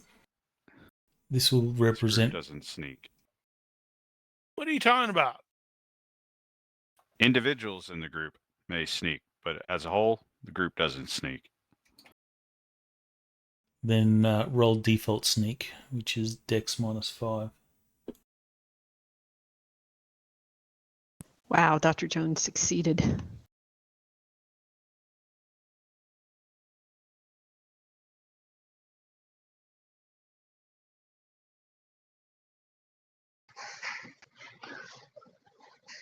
Is everybody? Am I rolling a sneak too? I didn't. I'm sorry. I got lost a little bit. Yes, everyone has to roll sneak. If you don't have it, if you don't have stealth, then roll default. Dex minus how much? 5? 5. Oof. I don't even want to try. I mean, it's illogical. All right. So That's your answer to everything. fail by 5.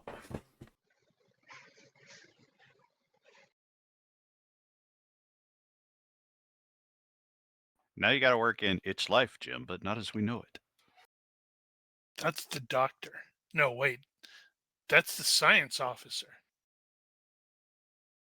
Well, it doesn't mean he can't say it.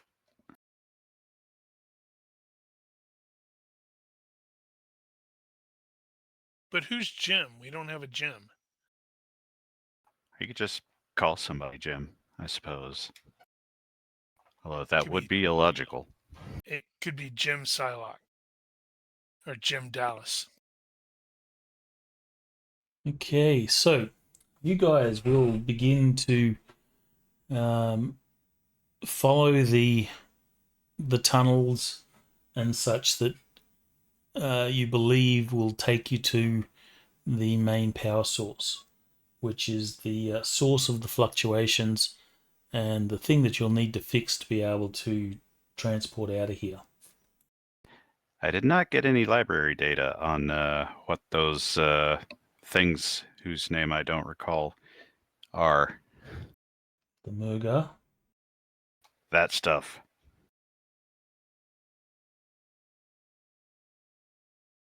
You will know that it's going to take you several hours to walk to this power source. It is some distance then. It is.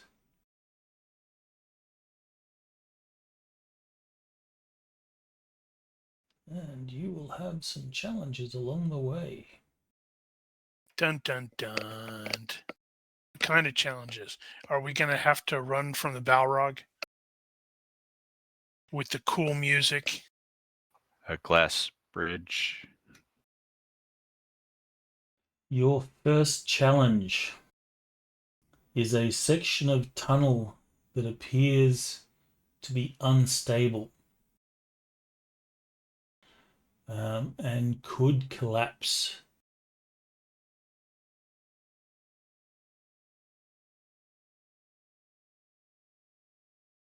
I do believe they've let the maintenance of this facility go a little. Keeping in mind these Yes. tunnels, I've got another image for you actually. That would seem to be the case.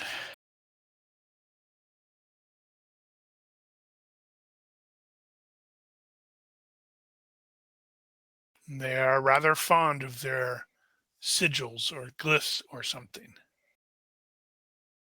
It almost looks like Chinese. Yeah, a bit. At the bottom, not the top. Maybe more Korean.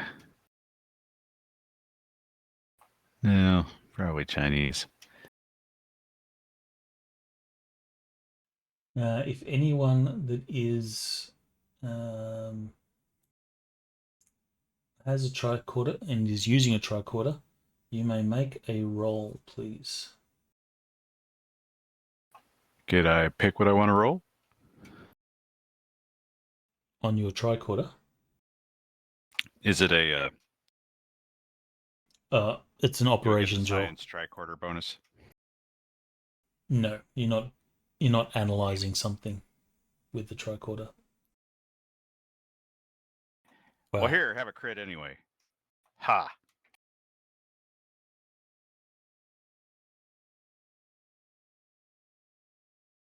Right, I do have a tricorder.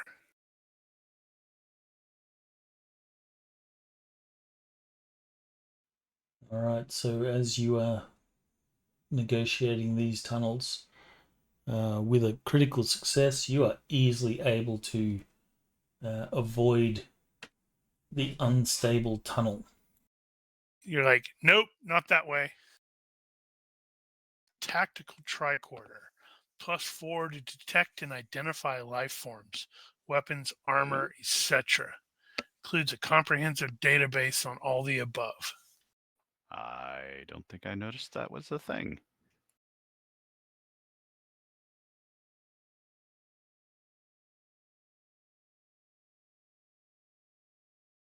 Ooh, fancy. In a rough-hewn sort of way.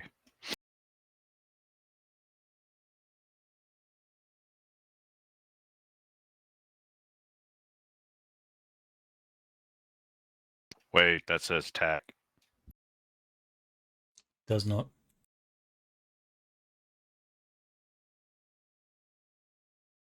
You need to use the non-ID name so we can't see that. Yeah, it's all right. There's no big secret what's coming.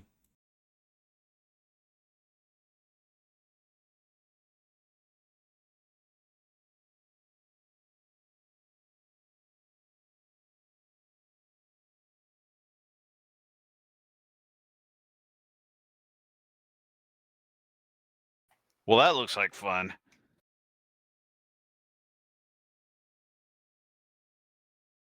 And Dallas looks at those things and says, you know, I bet those would be significant to the bioweapons division. What if we could capture one?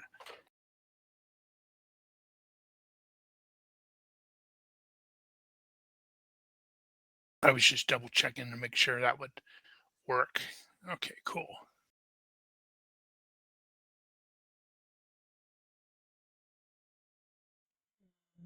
Okay. These guys seem to be able to climb along the walls and ceiling.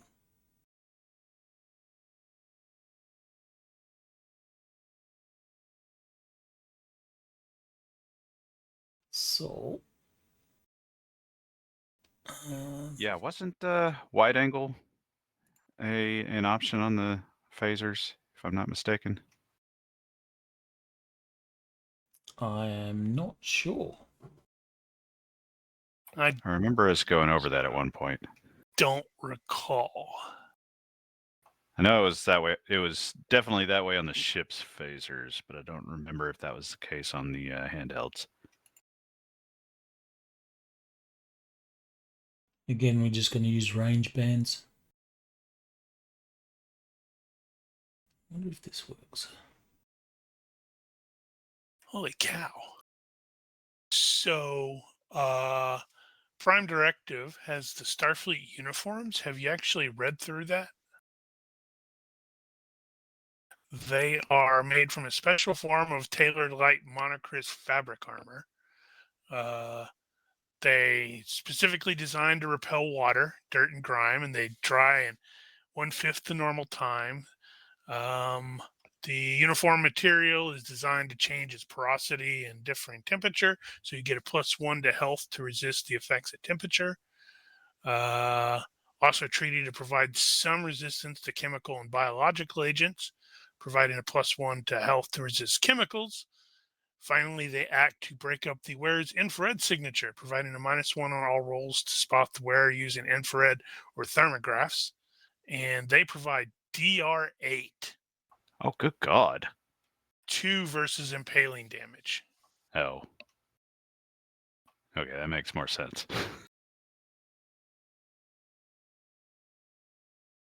8/2.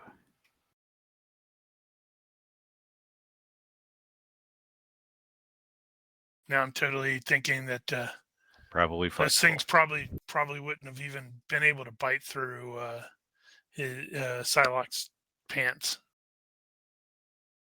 The damage they did was piercing. Okay, that's not impaling. So, okay. Then So it probably would wouldn't have have. been DR8. Would have gnawed on his leg and went, But- damn, this is really rough. They still are designed to get torn very easily, though. Yeah, I was about to say, unfortunately, the side effect is they're torn really, really easily.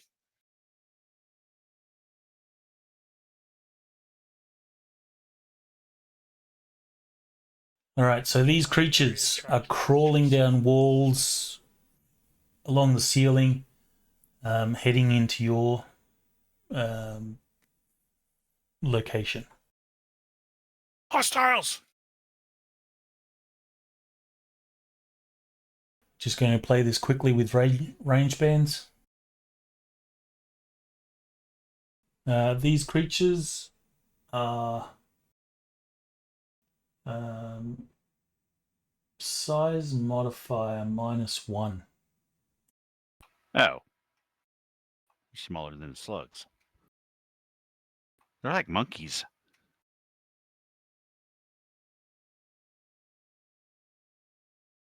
They are giant rats. They're U.S.s. I don't believe they exist. Right, okay, so it's my turn. He is going to aim at number 5.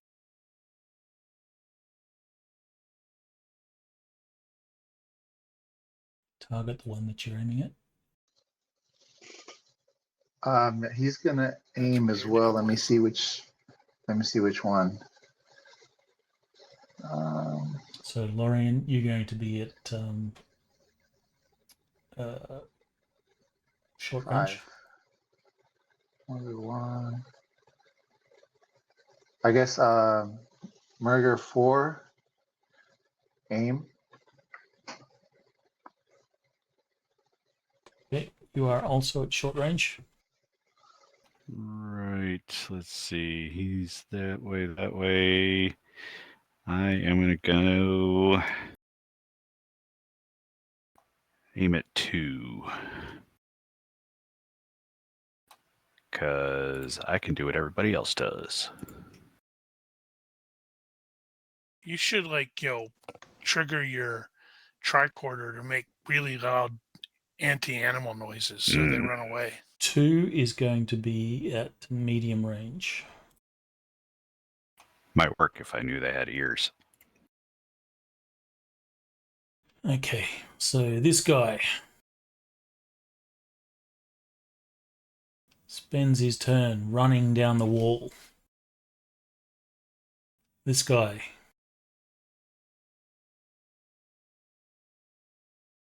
will run down the wall.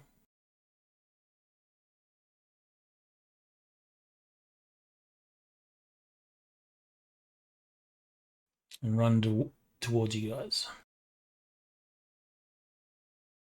This guy rounds the corner and just runs to you guys.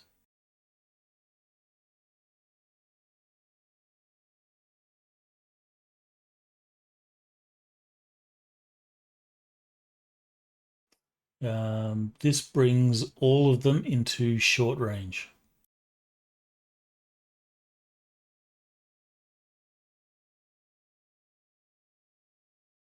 Down the wall. And we'll run to Psylocke. And I guess I'll do a move and attack. Because why not?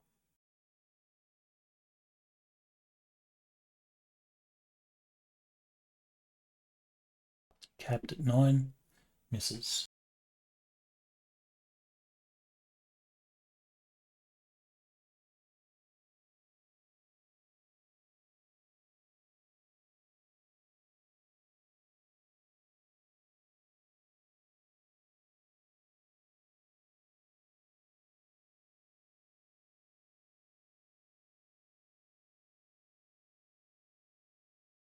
we'll have a bite of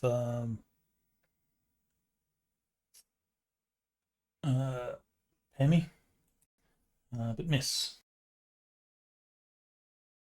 Jones. I'm going to go ahead and fire at Murgar 5.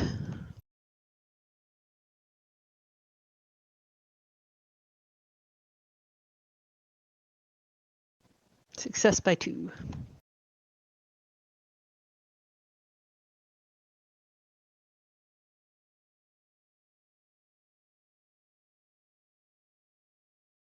Do your damage.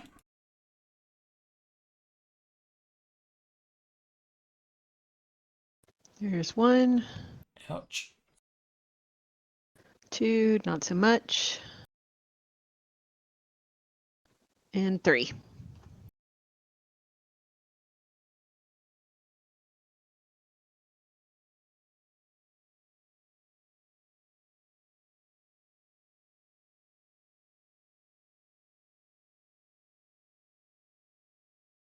All right, so that's 3 death rolls.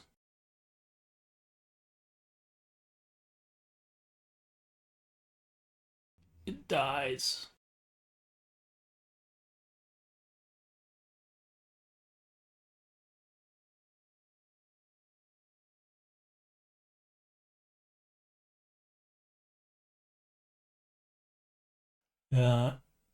Ensign Pemi.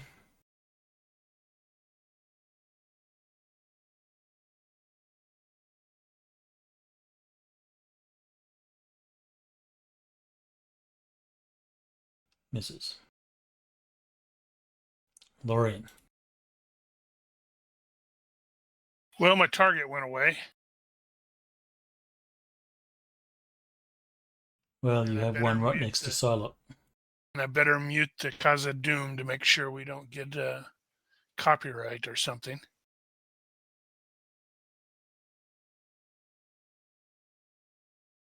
Can you turn the snap to grid off? Sure.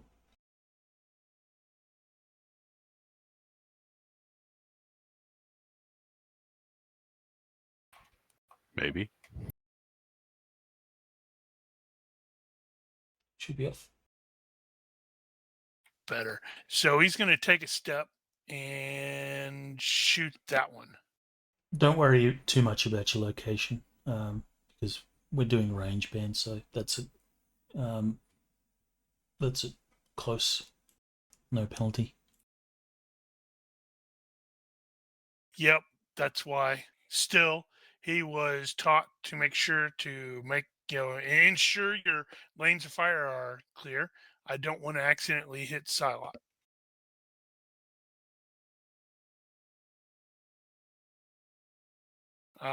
Success by 3, maximum 3 hits.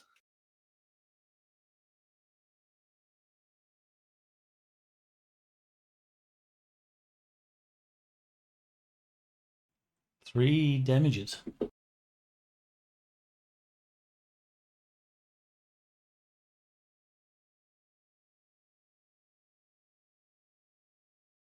Thirteen, 13, 15.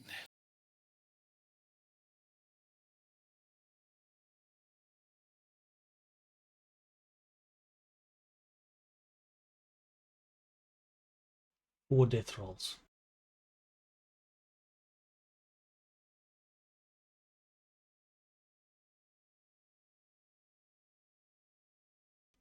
Dead. And it disintegrates. You attack number 4. Yeah, because he was right there trying to bite you. All right, Psylocke. The remaining creatures are in short range, so -3.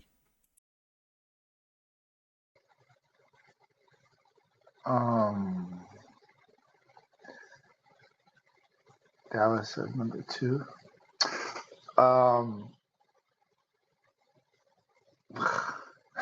What's the logical thing to do? Let's see. He will go to the next target and take aim on number 3.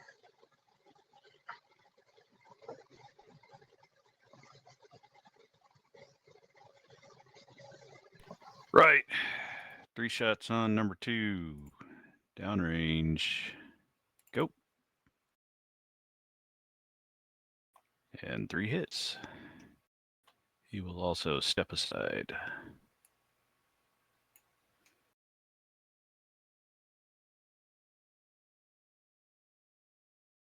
You will take it and like it. I'm sure he's not going to like it, but he'll take it. You might like that. That was a crappy roll.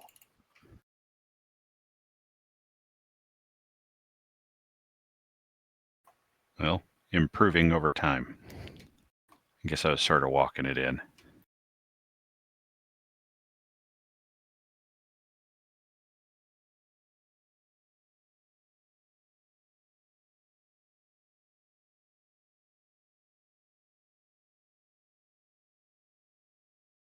All right, that's 4 death rolls.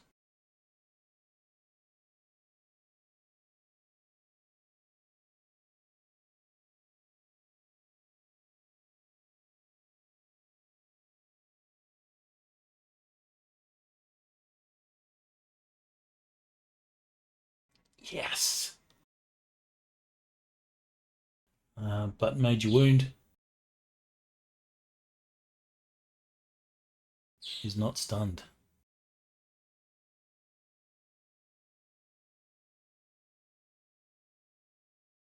Oops, it's their turn. Move and attack on Dallas. Capped at 9. Misses.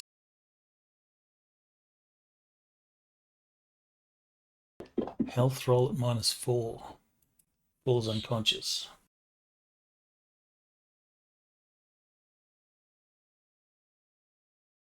That link, their Giger short, Yeah. it does have the wide beams we've only seen have been in DS9 because apparently they used them. I knew I'd seen it. They used them a lot to like clear rooms and like I think this might be changelings in here. There's also a sort of version that was in Voyager. All right, so Right. successful move and attack on Psylocke. Because of course.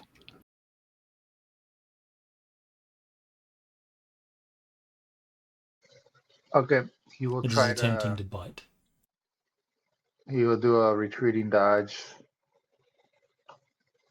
Let me see. Can I retreat? Yep.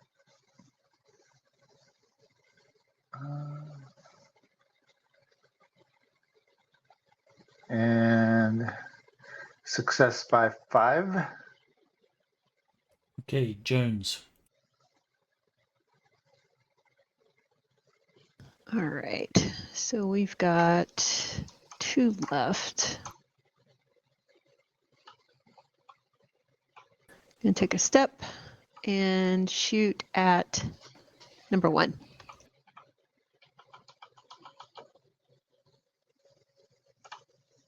Isn't Commander Lorian number 1? He is. He absolutely is.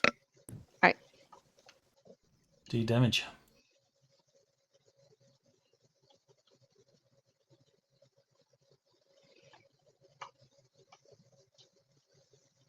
Ooh, good damage. That's better. Wow, that's like lots.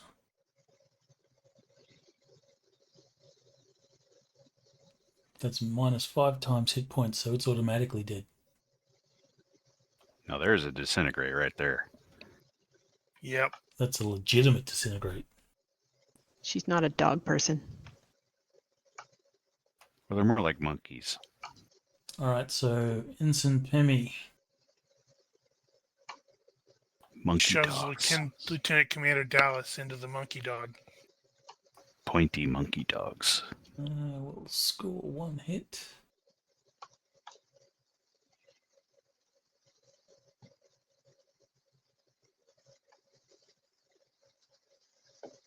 Which it will dodge.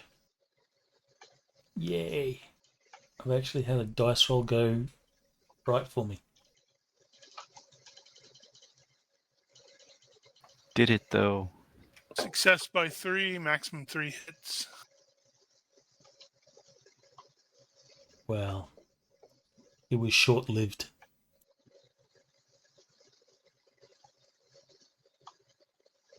Oh, that's gonna hurt. 19, 17, 16.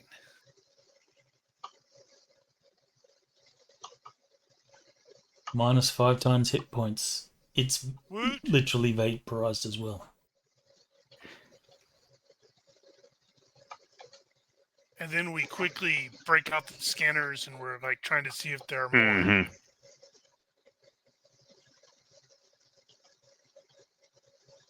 Your tricorder will tell you that there are more around. But if you leave this area, you should be able to avoid them. Yeah, because the other ones are like, there's these high-pitched screeching noises. What's that burning smell? Exactly. Right, we need to press Those on. must be the fabled Murgars. I thought they'd be bigger. All right, you will come to a... This is probably within your 3rd hour of traveling. So at this point, Psylocke, you will have got that 1 fatigue from lack of sleep.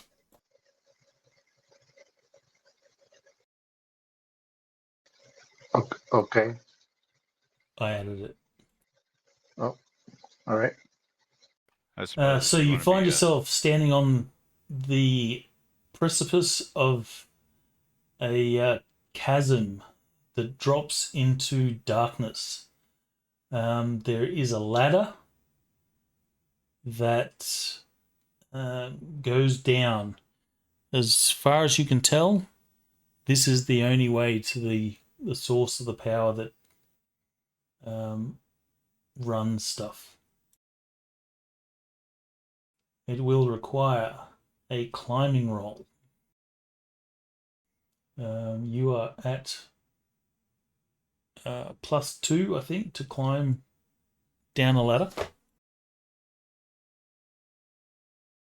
Actually, I thought ladder was no roll. Actually, I think it is no roll, except in combat. Right. Yeah. Right, well, Commander Lorian will go first.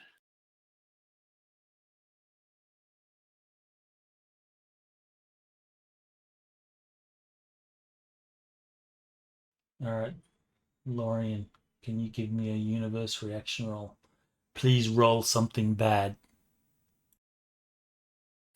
Well, you're the GM. You could just say something bad happens. I gave you Huh? poor. I like it when the dice do it, because then it's not my fault.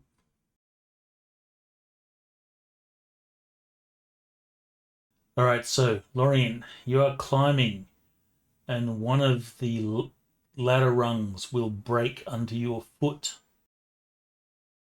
You will need to make either a climbing roll or a dex roll to grab onto the ladder. They're the same, so I'll just use climbing. So I've actually used it. And success by 2. Despite falling a little bit, you manage to hold on to the ladder and continue your trek down. Broken rung, watch out. You will succeed climbing down this ladder to a level below. Yay. Who is next? Oh. It doesn't matter. I'll go next, I guess.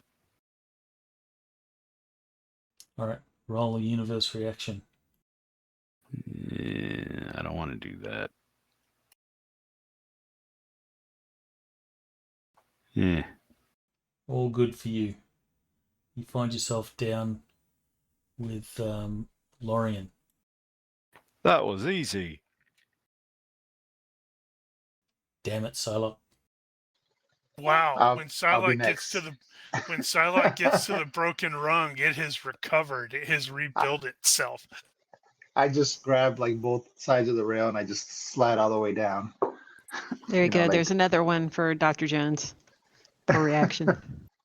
Because of course. All right, Dr. Jones. Give me a dex roll or climbing. Because she's climbing down in the Toss Era miniskirt. She's trying to hide stuff. It's dark. Success by 4. Despite encountering a rusted rung that gives way under your foot, you are able to hold yourself on the ladder and not plummet to your death. All right. Can someone Or give plummet me to your embarrassment. Can someone give me a roll for Pemmy, the universe reaction? Oh, we should make Mel do that, just in case.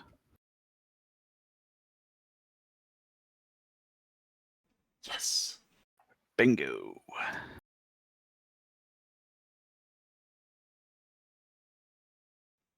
Do they have climbing? They do not. This is a very dangerous ladder.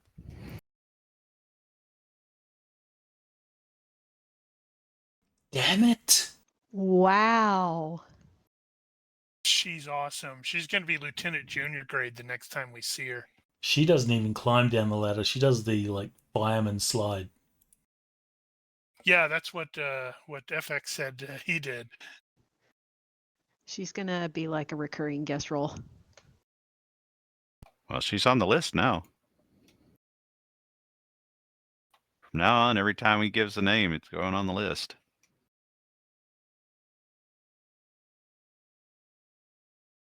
Right.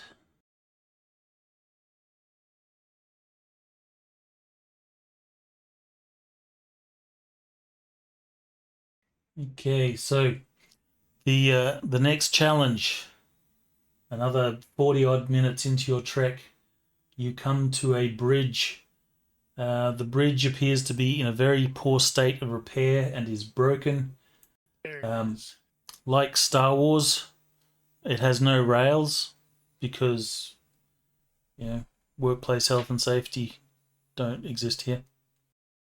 Didn't exist in Cause of Doom either. You have a Dex +2 roll to negotiate this bridge without incident.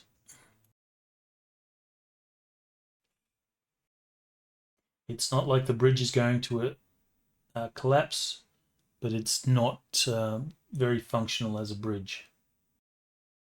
All right. Success by 3. So everyone needs to make this Dex +2.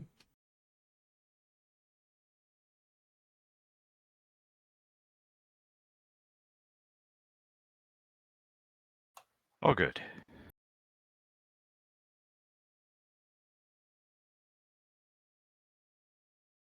Huh? What's that?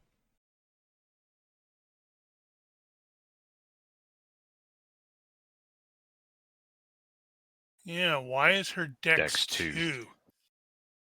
Yeah, I don't know. I think I typed in trying to 2 kill when I her. put it in the modifier box. It actually changed the Dex. Wait, that was +2, Psylocke, not -2. So, success by 1. All right, so no failures at all. Everybody, yep.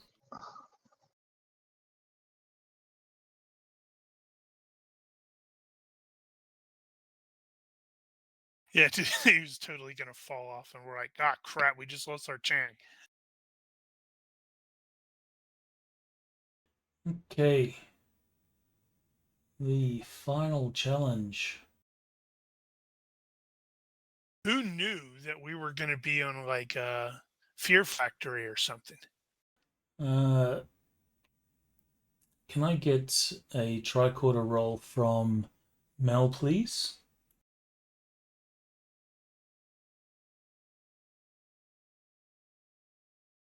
Success by 6. All right, so you come to a hallway that seems to have a gas that is occupying or sitting heavy in this corridor. Without any sort of breeze or anything like that, it doesn't seem to shift, and it just stays there. You analyze it with your tricorder, and you identify this corridor as being, or the gas as being toxic to breathe. To negotiate this challenge, as far as you can tell, you should be able to hold your breaths and move through. And you should be fine on the other side, as long as you do not breathe. Does it look like there's a way to turn it off or divert it or something, or is it just go do it? It's just go do it. To find the source of the leak, you'd have to actually go into the gas itself. Well, I'll go. And I'll this go have a look. Okay.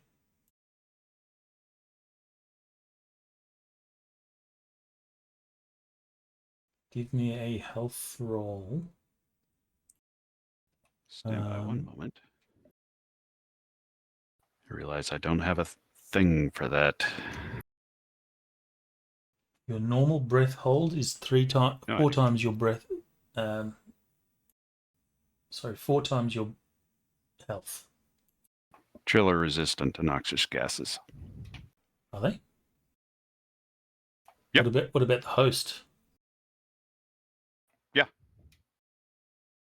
Nice.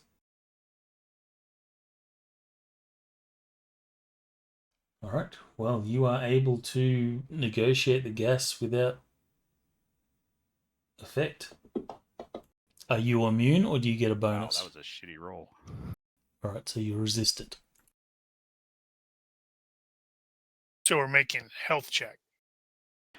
So I'm gonna go see if I can find the source and shut it off. In the meantime, plug it. everybody else will sit down, take a breather. Lorian's going to continue scanning with the tactical tricorder to make sure more of those rat monkeys don't attack. Okay, anyone... Actually, no, you don't recover this fatigue because it's from lack of sleep. Give me a... You will find the source of the leak. And you feel that if you have engineering, or an appropriate engineering or mechanic skill, you can probably jury-rig something. I take a rock and shove it in the hole. Just want to confirm. Yeah, engineer. I have engineering. I have science! Science! And lots of it. I Does find an science- appropriately smooth rock to shove in the hole. Does science actually cover engineering? Yep. Nice. Okay. So you will find a rock, jam it into the hole. You turn your phaser on to heat mode. You melt the rock into a nice tight plug for this hole. The gas will stop leaking. Unfortunately, because there's no movement of air, the gas takes a long time to dissipate. I'll make it that your health roll will be at +4 to negotiate the gas. So basically crit hunting. I wonder if you could just vaporize it with the phaser at that point. Like a wide beam thing or something. Probably not worth bothering yet. So everyone can give me a health +4 roll.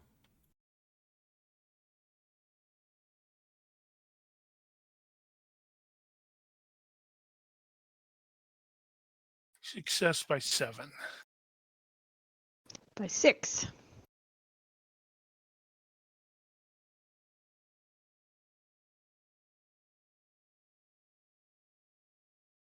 All right. So no fails.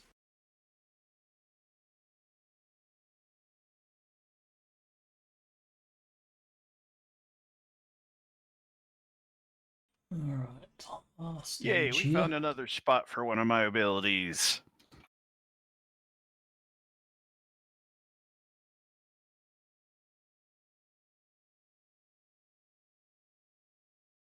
Nope, that's not the one.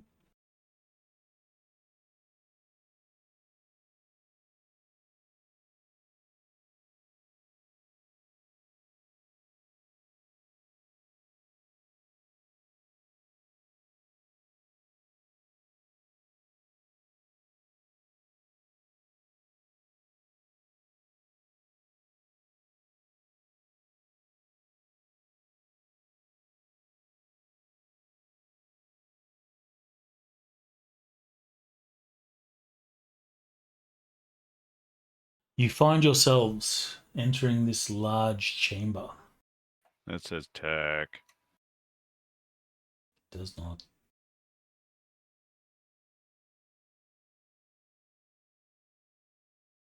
The tunnels eventually open into a large space filled with ancient machinery. The chamber whirs and hums with the sound of electronics and the hiss of released gases. The air smells of oil and ozone. Massive cylinders containing the station's power generating devices fill much of the chamber. Pipes, tubes, and cabling run from the cylinders to the wall, vanishing into access tunnels. Glowing display screens with streaming hieroglyphics are interspaced throughout. Some of the machinery and the cables show signs of recent patches and repair. Humanoid figures dart about in the shadows and hide behind the machinery. Many of them are hunched and misshapen, and they wear rags of what might have once been clothing. They watch you from their hiding places, but make no sound. I think we found the Apostates. Yes, I wonder how actually violent and barbaric they are. You know how those things go. Just as you say that, a spear comes flying through there and takes you out. And now we know.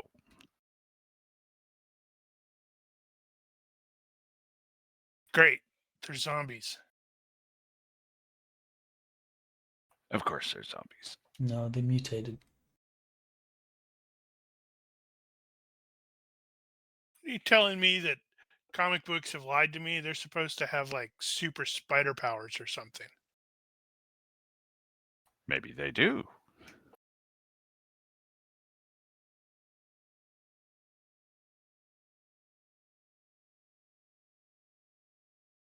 Super alien spider powers. What are your characters doing? Does this appear to be the source of This is definitely where you this need is- to be. Yeah, that. Okay.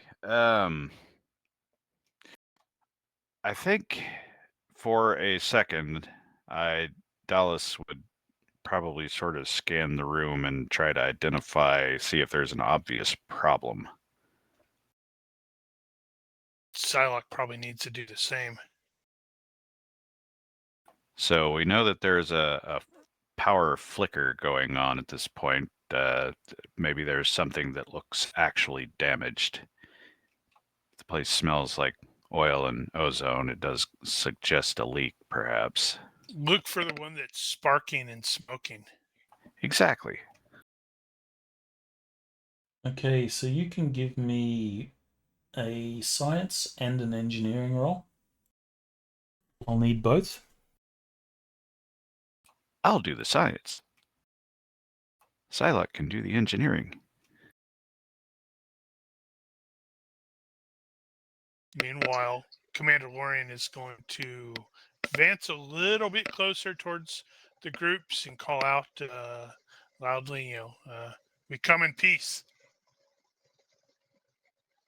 And I take it you are deliberately trying to be unthreatening. Yep. Unless Yep. they charge me with a spear.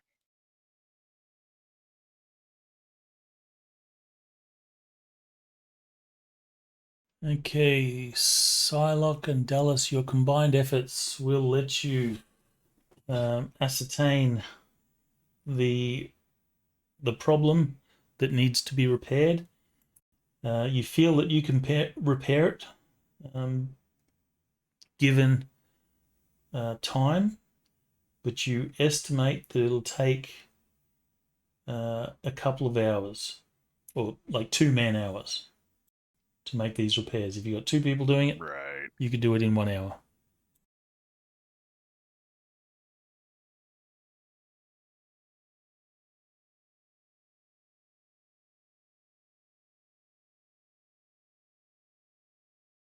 I will give you this roll is going to be made at a penalty, or the repair rolls will be made at a penalty of -2. If you have scrounging, then you can reduce that penalty to -1 with a successful scrounging. Right. Or if you critically scrounge, you can reduce that to no penalty. I thought somebody had that. There you go. Psylocke had it. I should pick that up at some point. So, in doing your repairs, which will, like I said, take 2 man hours, you are able to scrounge sufficient parts, tools, and whatever else you need to effect these repairs. I will require an additional science and engineering roll at -1 for the repairs. -1 GM says so penalty.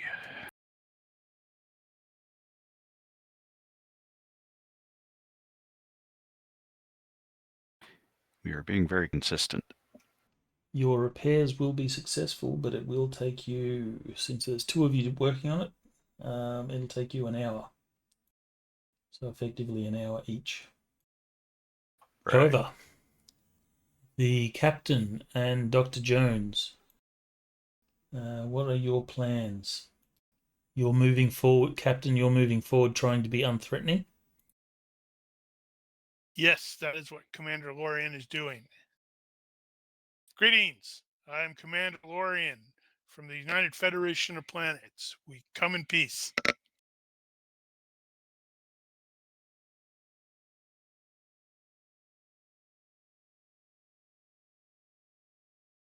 I guess I could try diplomacy even though I don't have it. Yep, Dr. Jones will, honest face. Okay, so that means I have to use the reaction mod. All right.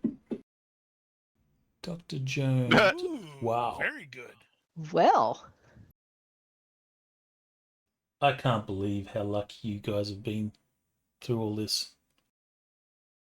It's not luck, it's pure, unadulterated skill and luck. Dr. Jones, can you give me a tricorder roll, please?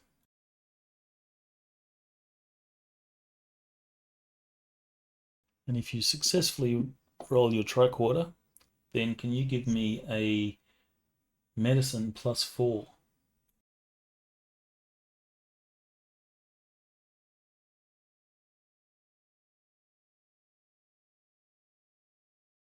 oof. I needed that +4. You sit there and scan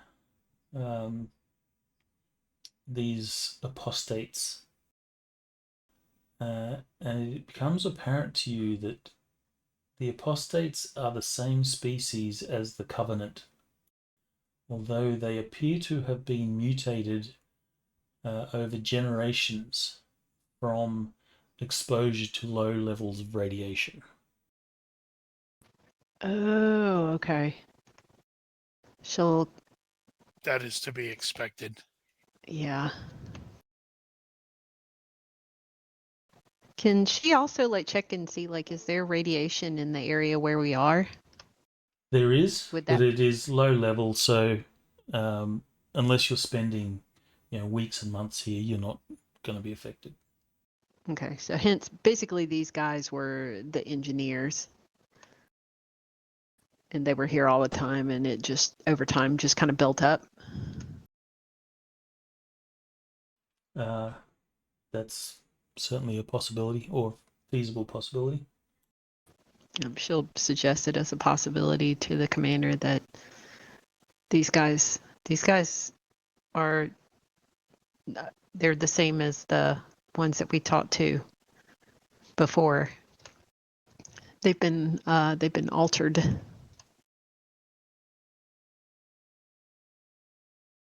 And she'll explain science, explain the medicine.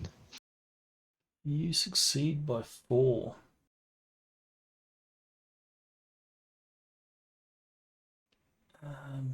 You feel that with a medical kit and some surgery, you might be able to reverse their condition. But before that, Lorian, you have a very good reaction. These apostates will come from their hiding places and emerge. They have weapons in hand. They are, primitive weapons, things like clubs, pipes that have been fashioned into spears, and such. Right. They hold their weapons, but they do not attack. They will begin to sort of gesture, and I'll get you to make an IQ roll. They only seem to be able to grunt and growl. Oh, wow. Jesus. 4. Critical Good success. Lord. They only seem to be able to grunt and growl, but you can see in their gestures they are basically telling you to leave. We must fix this first.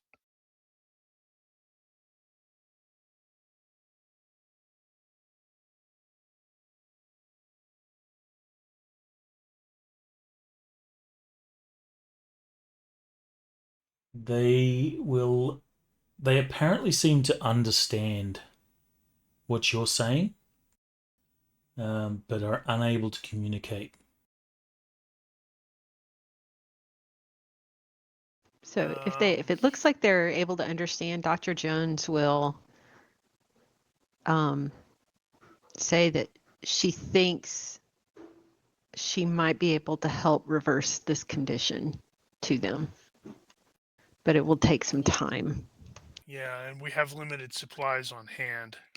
Yeah. You believe that you might be able to at least reverse the loss of speech within 15 minutes and a successful surgery roll for at least one of them. Yep. She has her kit. Well, So they're gonna have to submit to that. all right. So she's going to ask whoever their leader is. Yes, can you speak? Can any of you speak?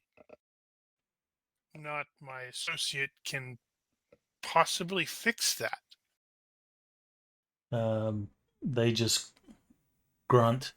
There is one guy that sort of grunts, points to his throat, gesturing, no, can't speak.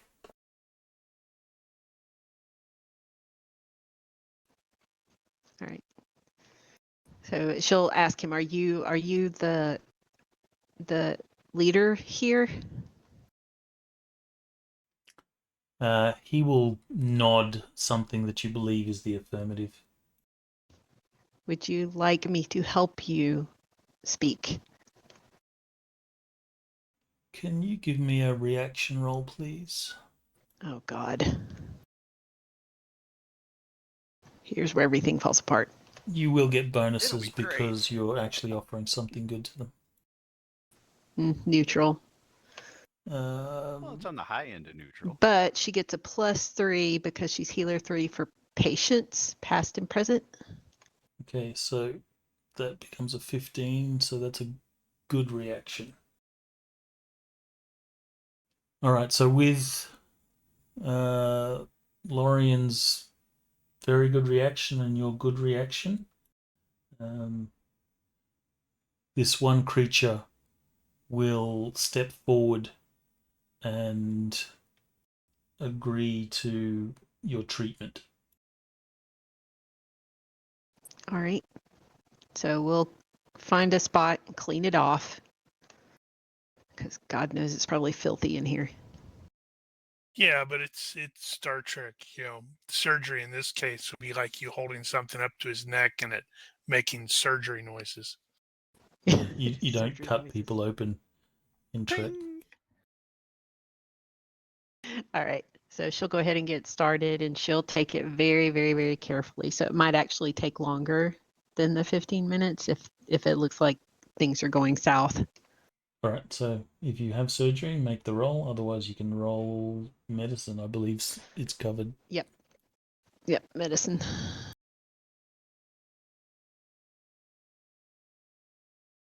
Oh, man. I am trying to fail. Success by 2.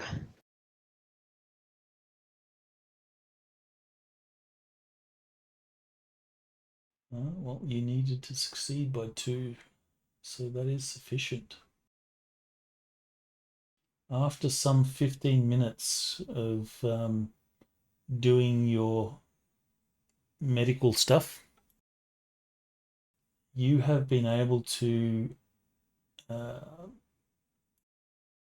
restore limited vocabulary or limited speech to this particular apostate. Of course, their vocab is limited because they haven't spoken in however long, but they can communicate in words like come, sit, help, hungry.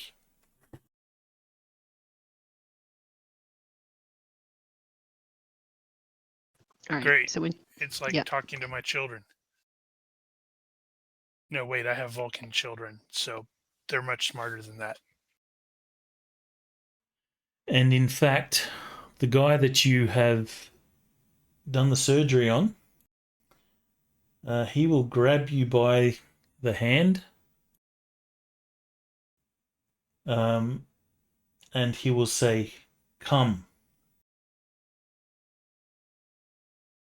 And Glorian is going to look at Dr. Jones and, in a completely deadpan voice, say, "No time for love, Dr. Jones." All right. So And he seems to want to lead you somewhere. all right. I would like to do a body language roll. I'd probably be at minuses. Just to kind of Okay. get a sense for his Look,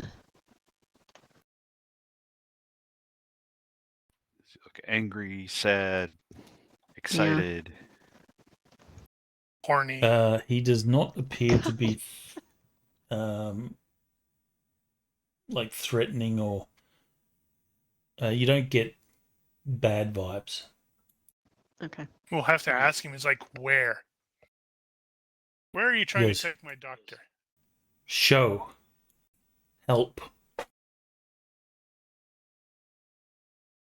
All right. Dr. He's Jones going to will consider it, and I'm totally gonna fail my curious check, and tell Ensign Peme to make sure that the 2 commanders stay safe, and I will accompany Dr. Jones to investigate. Yep. As soon as he says help, she's like, all right, I'll go. So Lorian and Doctor? You head Yes. off? She's not the doctor. She traveled with the doctor. You are led through corridors and such for about 10 minutes, and you're led into a room which, Dr. Jones, you are able to sort of immediately identify as some sort of medical facility. Obviously, the Ooh. technology in this facility is in excess of that of the Federation, but it is undoubtedly a medical facility. Oh, this is the original medical facility in this area Interesting. from the I people that wonder, built it. since this is so far advanced, I wonder if you can figure it out and maybe like reverse their condition here. Possibly. That'd be awesome. So this So we can apostate accidentally will kick sort of off point to the a, machines and say, work, fix, and he's pointing to his throat. Okay. So what she's going to do is she's going to go start working with the medical equipment, like the computer, the lab, and get as much information as she can to see what she can do for these people. All right, you can give me a medicine roll. Actually, no, it's probably electronics operations medicine. Okay. Well, it's the same amount. It'll be Same. 15 as well. Good thing we got the big brain crew here. All right. After yeah, I think I'm the dummy with my IQ of 13.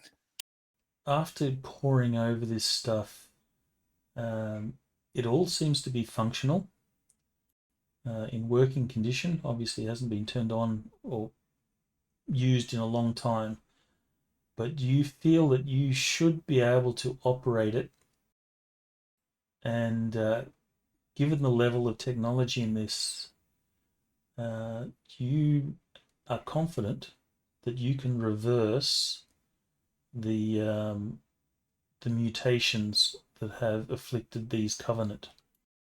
Ooh, so it's like some sort of cellular regenerator. Regenerating their DNA, and reversing the radiation effects. So we're gonna put them in someplace, and then like a column of yellow light will come out of their head and their hands, and they'll look completely different. Yep. All right, cracks knuckles.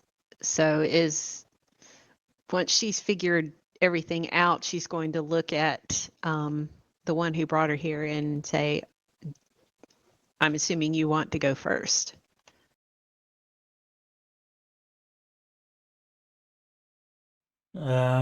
He will sort of gesture something which you assume is the affirmative, and will follow your whatever instructions.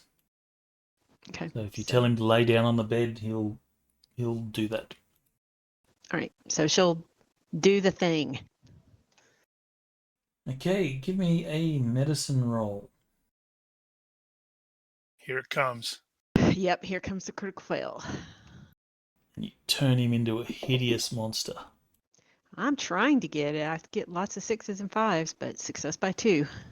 All right, so as you That's why we begin have to big operate skills, this so we can absorb that. wonder machinery, after about 15 minutes of regenerating, you start to see the coral-like substance that grows on these creatures' heads begin to grow on this particular apostate. And this process continues over the whole body, and eventually, after around about 30 minutes, you have completely reversed the effects, and you have a Covenant dude on the bed in front of you, wearing ragged, tattered clothes. The other apostate that are around seem to be excited and frightened at the same time.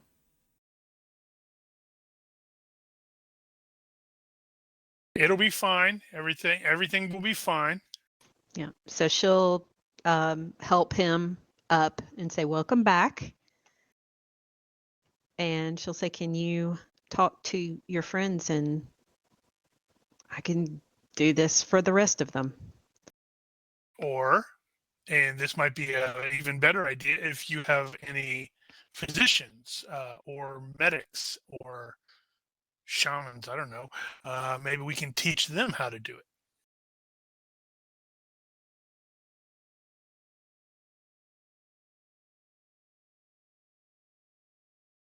I suppose if you have teaching, you could probably show them how to do it. It is just a matter of pushing buttons and doing the thing.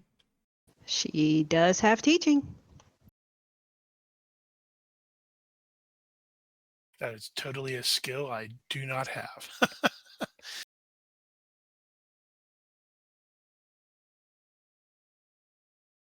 So yeah, she'll ask him to pick out the ones who are like the scientists or the medics. And I'll go ahead and... He will pick one. His language is still broken because obviously hasn't talked. So he basically manhandles one of the other apostates, directing him to the bed and indicating that they should lay down. The apostate will, and then I guess you go about showing how to operate the machinery while curing this individual. Yep. So give me a teaching roll.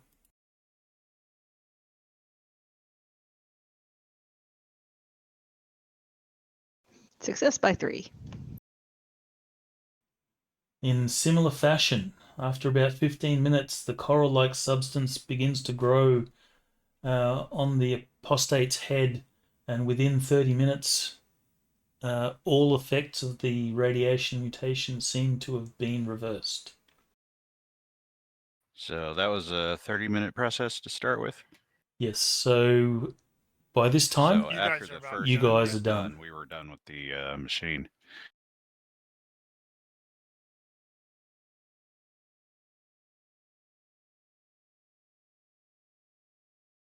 So we get that guy done after 30 minutes, moving on to the next one, and she'll just keep teaching and keep showing them the process. Okay. So yeah, about the time she's starting the schooling, we're done with the machine in there, and or the power source, and I suppose at that point Dallas will end up back in that general direction to let them know how it went, and be utterly fascinated with the medical equipment. Have I got you guys to make the science and engineering roll to fix it? Yep. Okay, I did. So, yes, you fix the machinery, and the flickering and fluctuating power and surges diminish and stop altogether. Jones and Lorian, you'll notice that things seem to be, the lights in this place are no longer flickering, and you could assume that the others have done their job.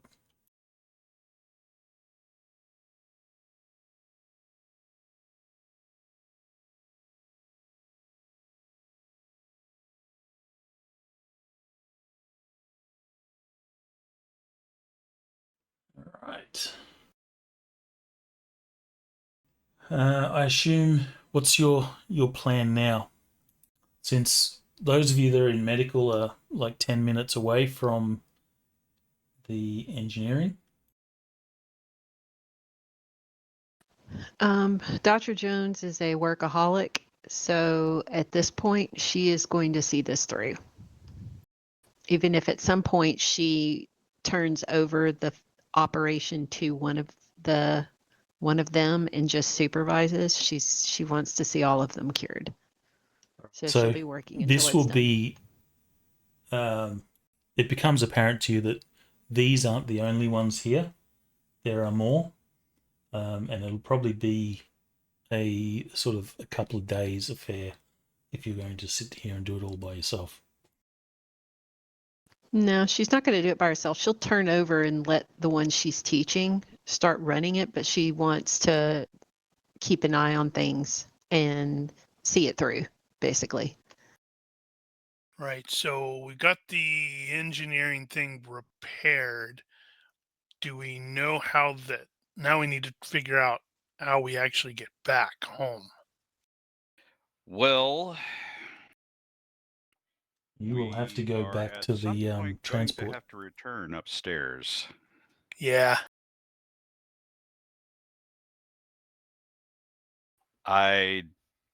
Given the discourse amongst them, I suspect that even cured, if we bring any of the apostates up there to speak for themselves, they may not be well received.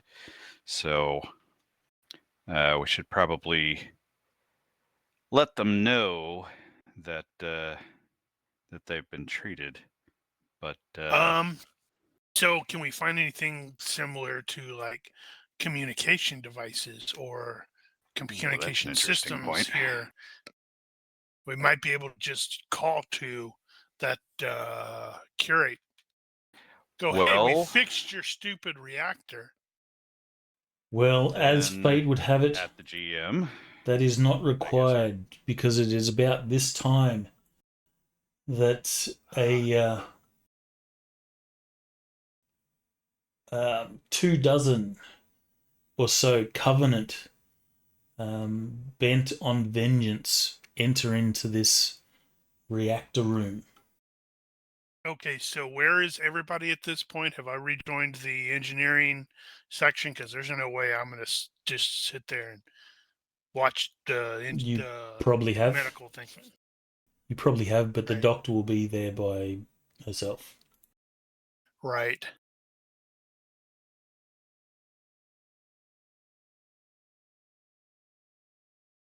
Well, but she's made a bunch of new friends.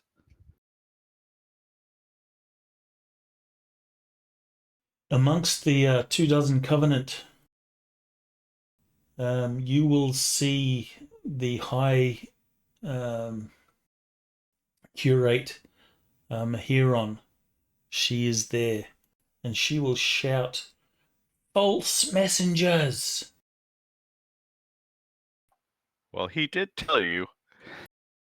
How fortuitous that you have arrived. We have finished repairing this, and we've also discovered a reasonably functional medical facility that has allowed us to heal your kinsmen, or at least begin the process of healing them.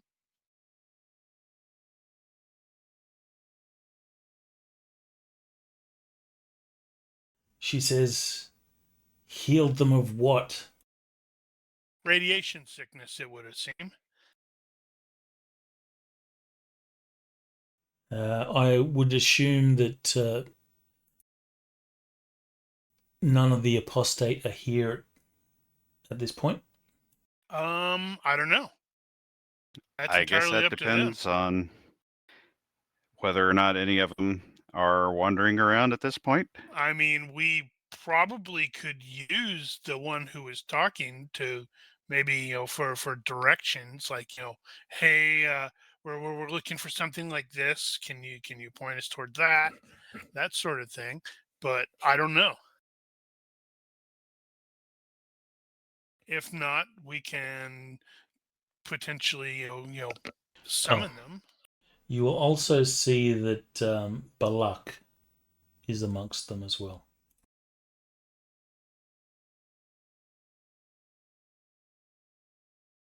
She will Hello. shout. Sorry about the escaping business. She will shout, "You are just false messengers. You should be eliminated, along with the apostate scourge, once and for all."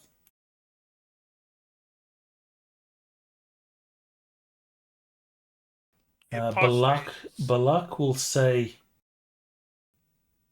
"Wait, High Curate. I want to hear what they have to say."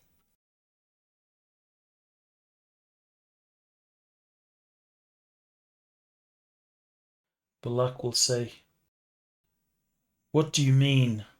What was it, the term you said? Brethren? I think I used kinsman. Kinsman. Kinsman. What do you mean, kinsman? One moment. Quick question. Will communicators actually still function here? Like, Yes, can I they will. actually call Dr. Jones? In which case, I'm going to call Dr. Jones and ask her to send the first guy, whose name I don't think the GM ever gave us, to Well, he couldn't join. say his name. That's true. He may not. We gave him a name. He's Bob. I Chief disapproved of the name Bob, but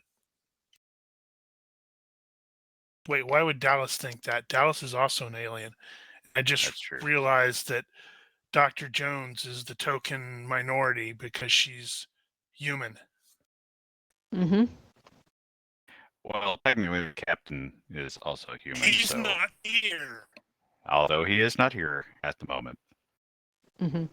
So she'll, as soon as she hears that, she'll say, "Yes, Commander," and she'll turn to the guy and say, "Can you head back to where you found us? And I think they need your help with something." He will comply Well, he would and have begin to definitely leave. explained. He would have definitely, make sure that the guy is aware as well. It seems the covenant have shown up. Here But comes.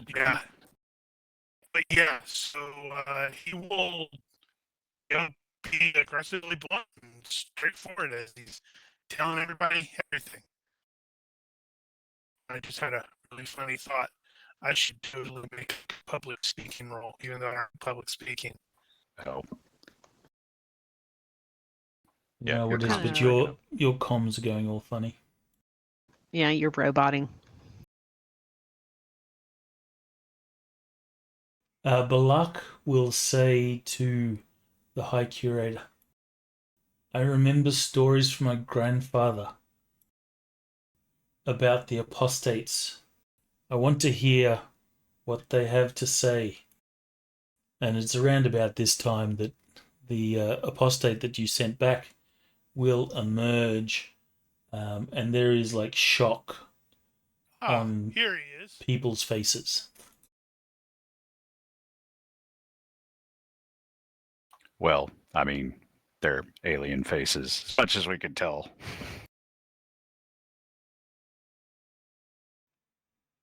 Okay, because we are running short on time, this situation will be resolved non-violently if you can make a diplomacy roll at -5, +1 because you managed to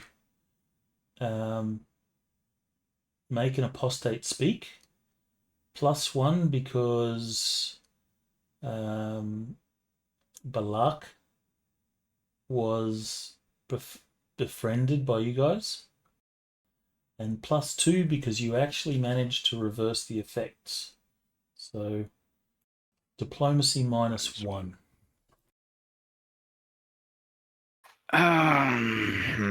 So not great odds, given that I'm the only one with the diplomacy at this point.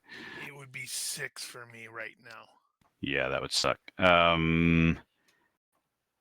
I am wondering if this is something that I can either get assistance on or potentially take extra time for, although I don't know if that's a thing.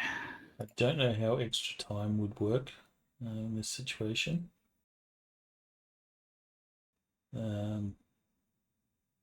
But Assistance is kind of up to everybody else's ideas.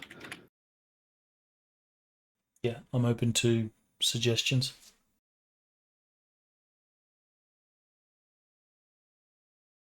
My best social is leadership.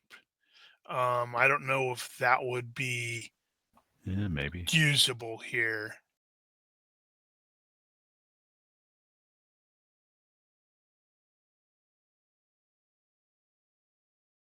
Do you actually have public speaking? I do not. Oh, I just checked, that's and too it's bad. like I would have a skill of it in 8 as an 8 right now. Well, how about you roll your diplomacy and let's see if it's going to matter. Well, there's always that. Here we go. Are the dice finally going to turn around on us? It's all nerves. Damn it. Eh. Look at that! No, we're okay. Look at By you. 3.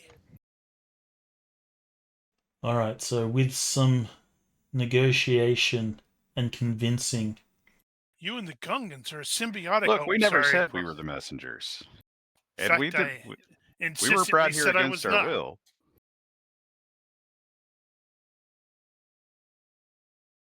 they will agree not to kill you, and their ideology is somewhat disrupted now that the apostates are just them.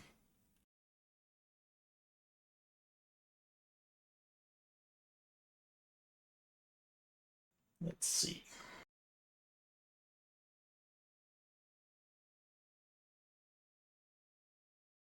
All right, since you made peace with the apostates, I assume you'll wrap up and start heading back to the transport device. Yeah, as soon as we can. We don't have any communications with the ship at this point. Yeah, and Should it's been probably see if they're multiple still in hours. orbit. You can check and see that they are. You can zoom in on them and see that they are still in orbit.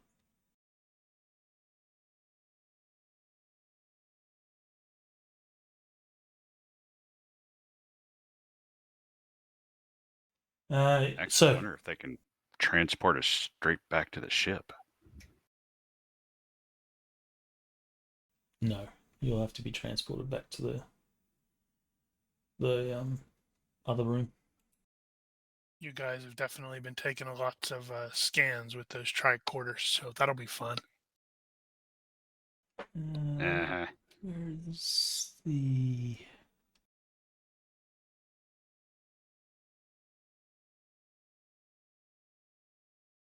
So this control room, when you arrive there, is working.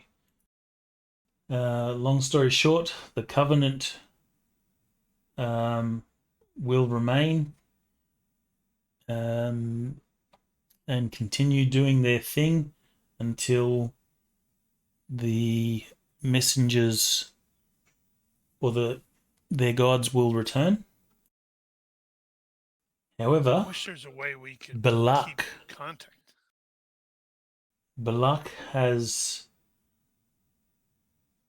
requested to travel with you. Since Balak does not believe the story of or doesn't have the same faith in the story of the gods as the rest of the Covenant. I have to point out that it's nearly unlikely or highly unlikely she'll be able to return here because, well,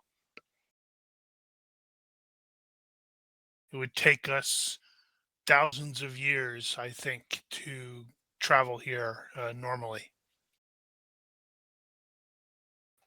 Just to stick this in there, before we depart, either with Balak or with anyone who's willing to listen to it, I want to take them over to the galaxy map thingy and show them Bacchus 4 and say, do you know what this place is about? And describe what we experienced there.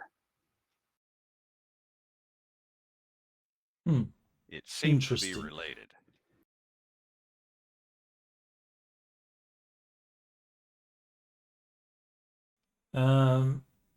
They will look at Bacchus 4 and Balak will shake her head.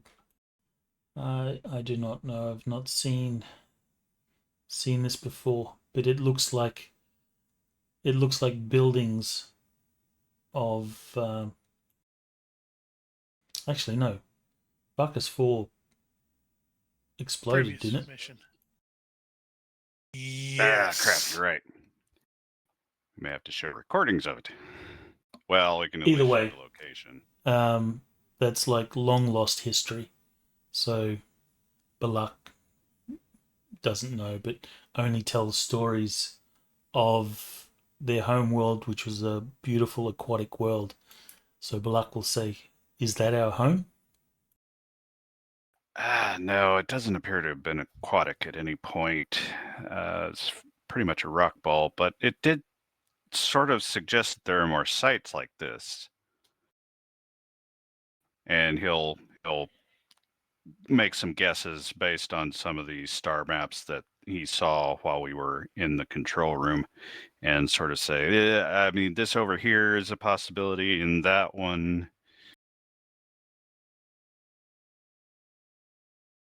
Well, Balak is like wide-eyed and looking and wondering if that's their home, but of course you can't be sure.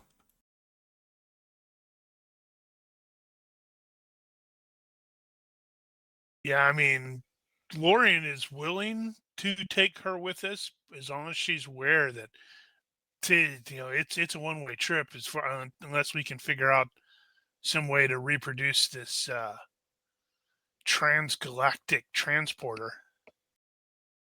Well, you might be able to control it from the other end.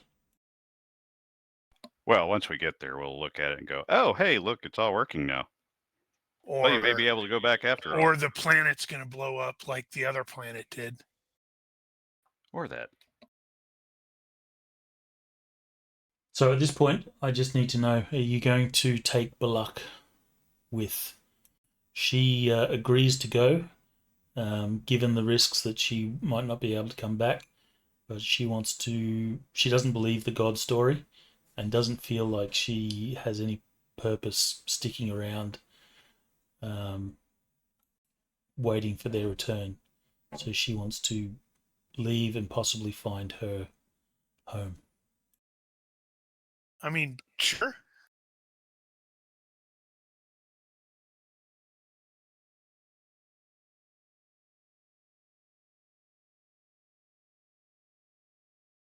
As long as she's sure, then why not?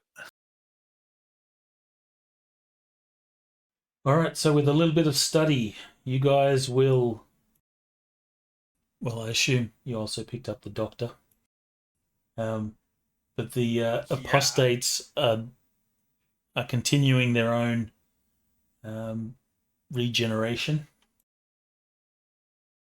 You will all step into the transport room, and like before, there is a flashing of light, God, I hate transporters. searing, burning pain. Then you appear in the control It's going room. to be dead from the transport.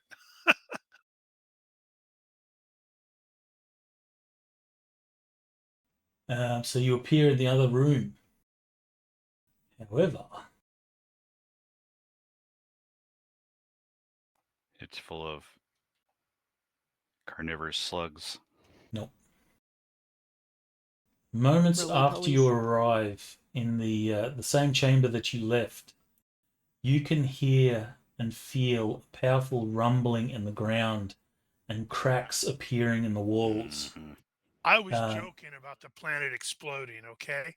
I wasn't. Power surges from the transport seems to have caused an irreversible power surge that is likely to cause the entire structure to self-destruct. And I we all vote the die. next time we come to one of these sites, we not blow it up.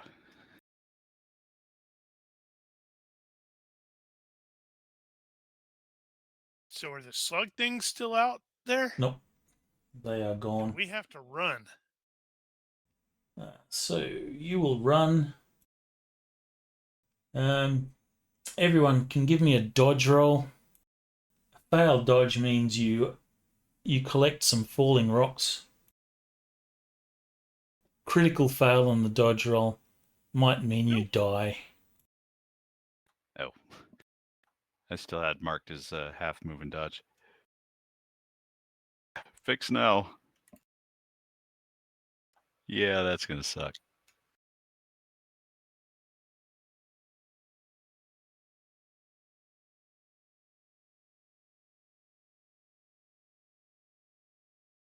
All right, so those of you that fail will suffer some injuries from falling rocks, and you will emerge onto the planet's surface, and you can see that the entire mountain behind you appears to be imploding on itself. Yep. Breaking out that communicator and hoping like hell Lexington's still in orbit. All right.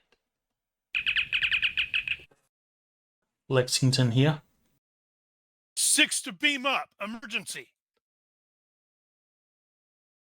All right, actually have a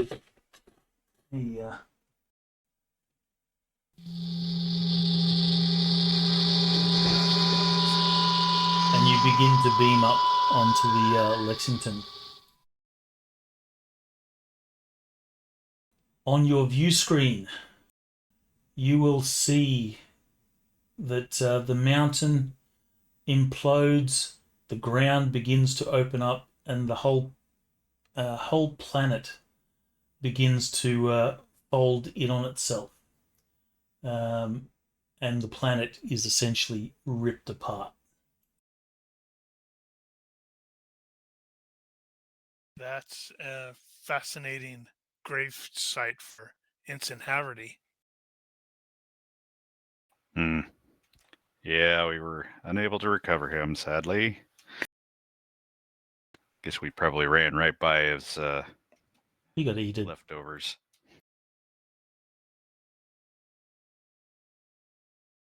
Well, that's irritating. I find myself growing tired of being at least indirectly responsible for planets blowing up.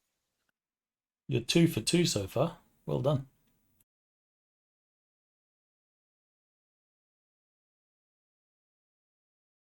Well, gonna have to report this to Starfleet. I'm sure they're gonna love that.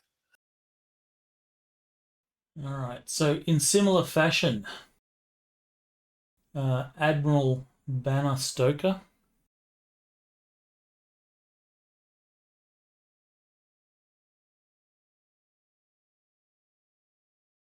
She requests to speak with you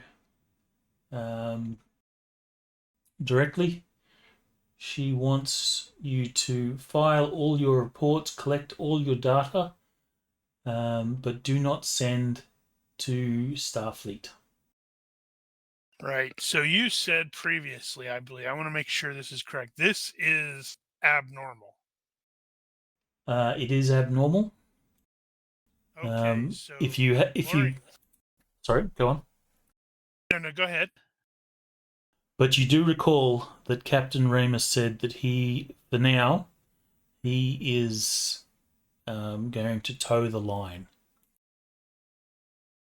So Commander Lorian is aggressively blunt, and he is going to flat out tell the Admiral that what she is ordering him violates standard protocol. she will say, I understand, Commander, but this is a matter of high critical importance. This information cannot be divulged to Starfleet as there are other things happening behind the scenes that I cannot talk about just yet. As time progresses, and as needed, your captain and yourself and your crew will be updated by myself. Until then, I request that you follow my instructions and keep this data confined to the Lexington.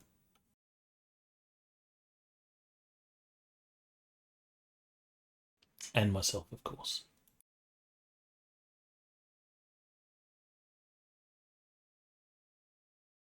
Yeah, I don't know how I don't know. Somebody who's a stickler for the rules isn't going to just go, yeah, you're going to have to provide a written instruction for this, that sort of thing, because she's technically not the direct chain in the direct chain of command. She will say, I have run this by your captain, and your captain has agreed to maintain this secrecy for now. With I respect, suggest Admiral, that the you captain follow is your not aboard. I am in command. Well, I suggest you follow your captain's orders until he returns.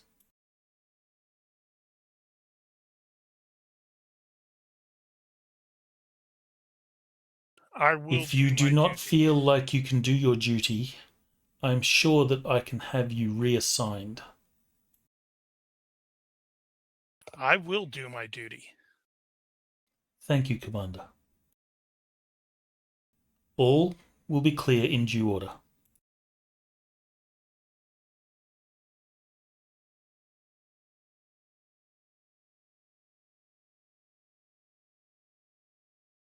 I think he's going to probably discreetly reach out to Starfleet security.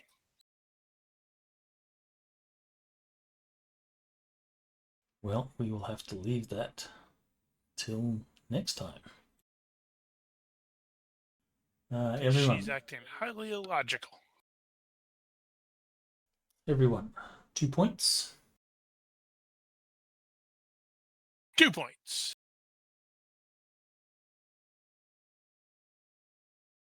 Shiny. Now the GM's desperately scrambling to get his outro thing up. Already got it. Like, where is it? Where is it? Where is it?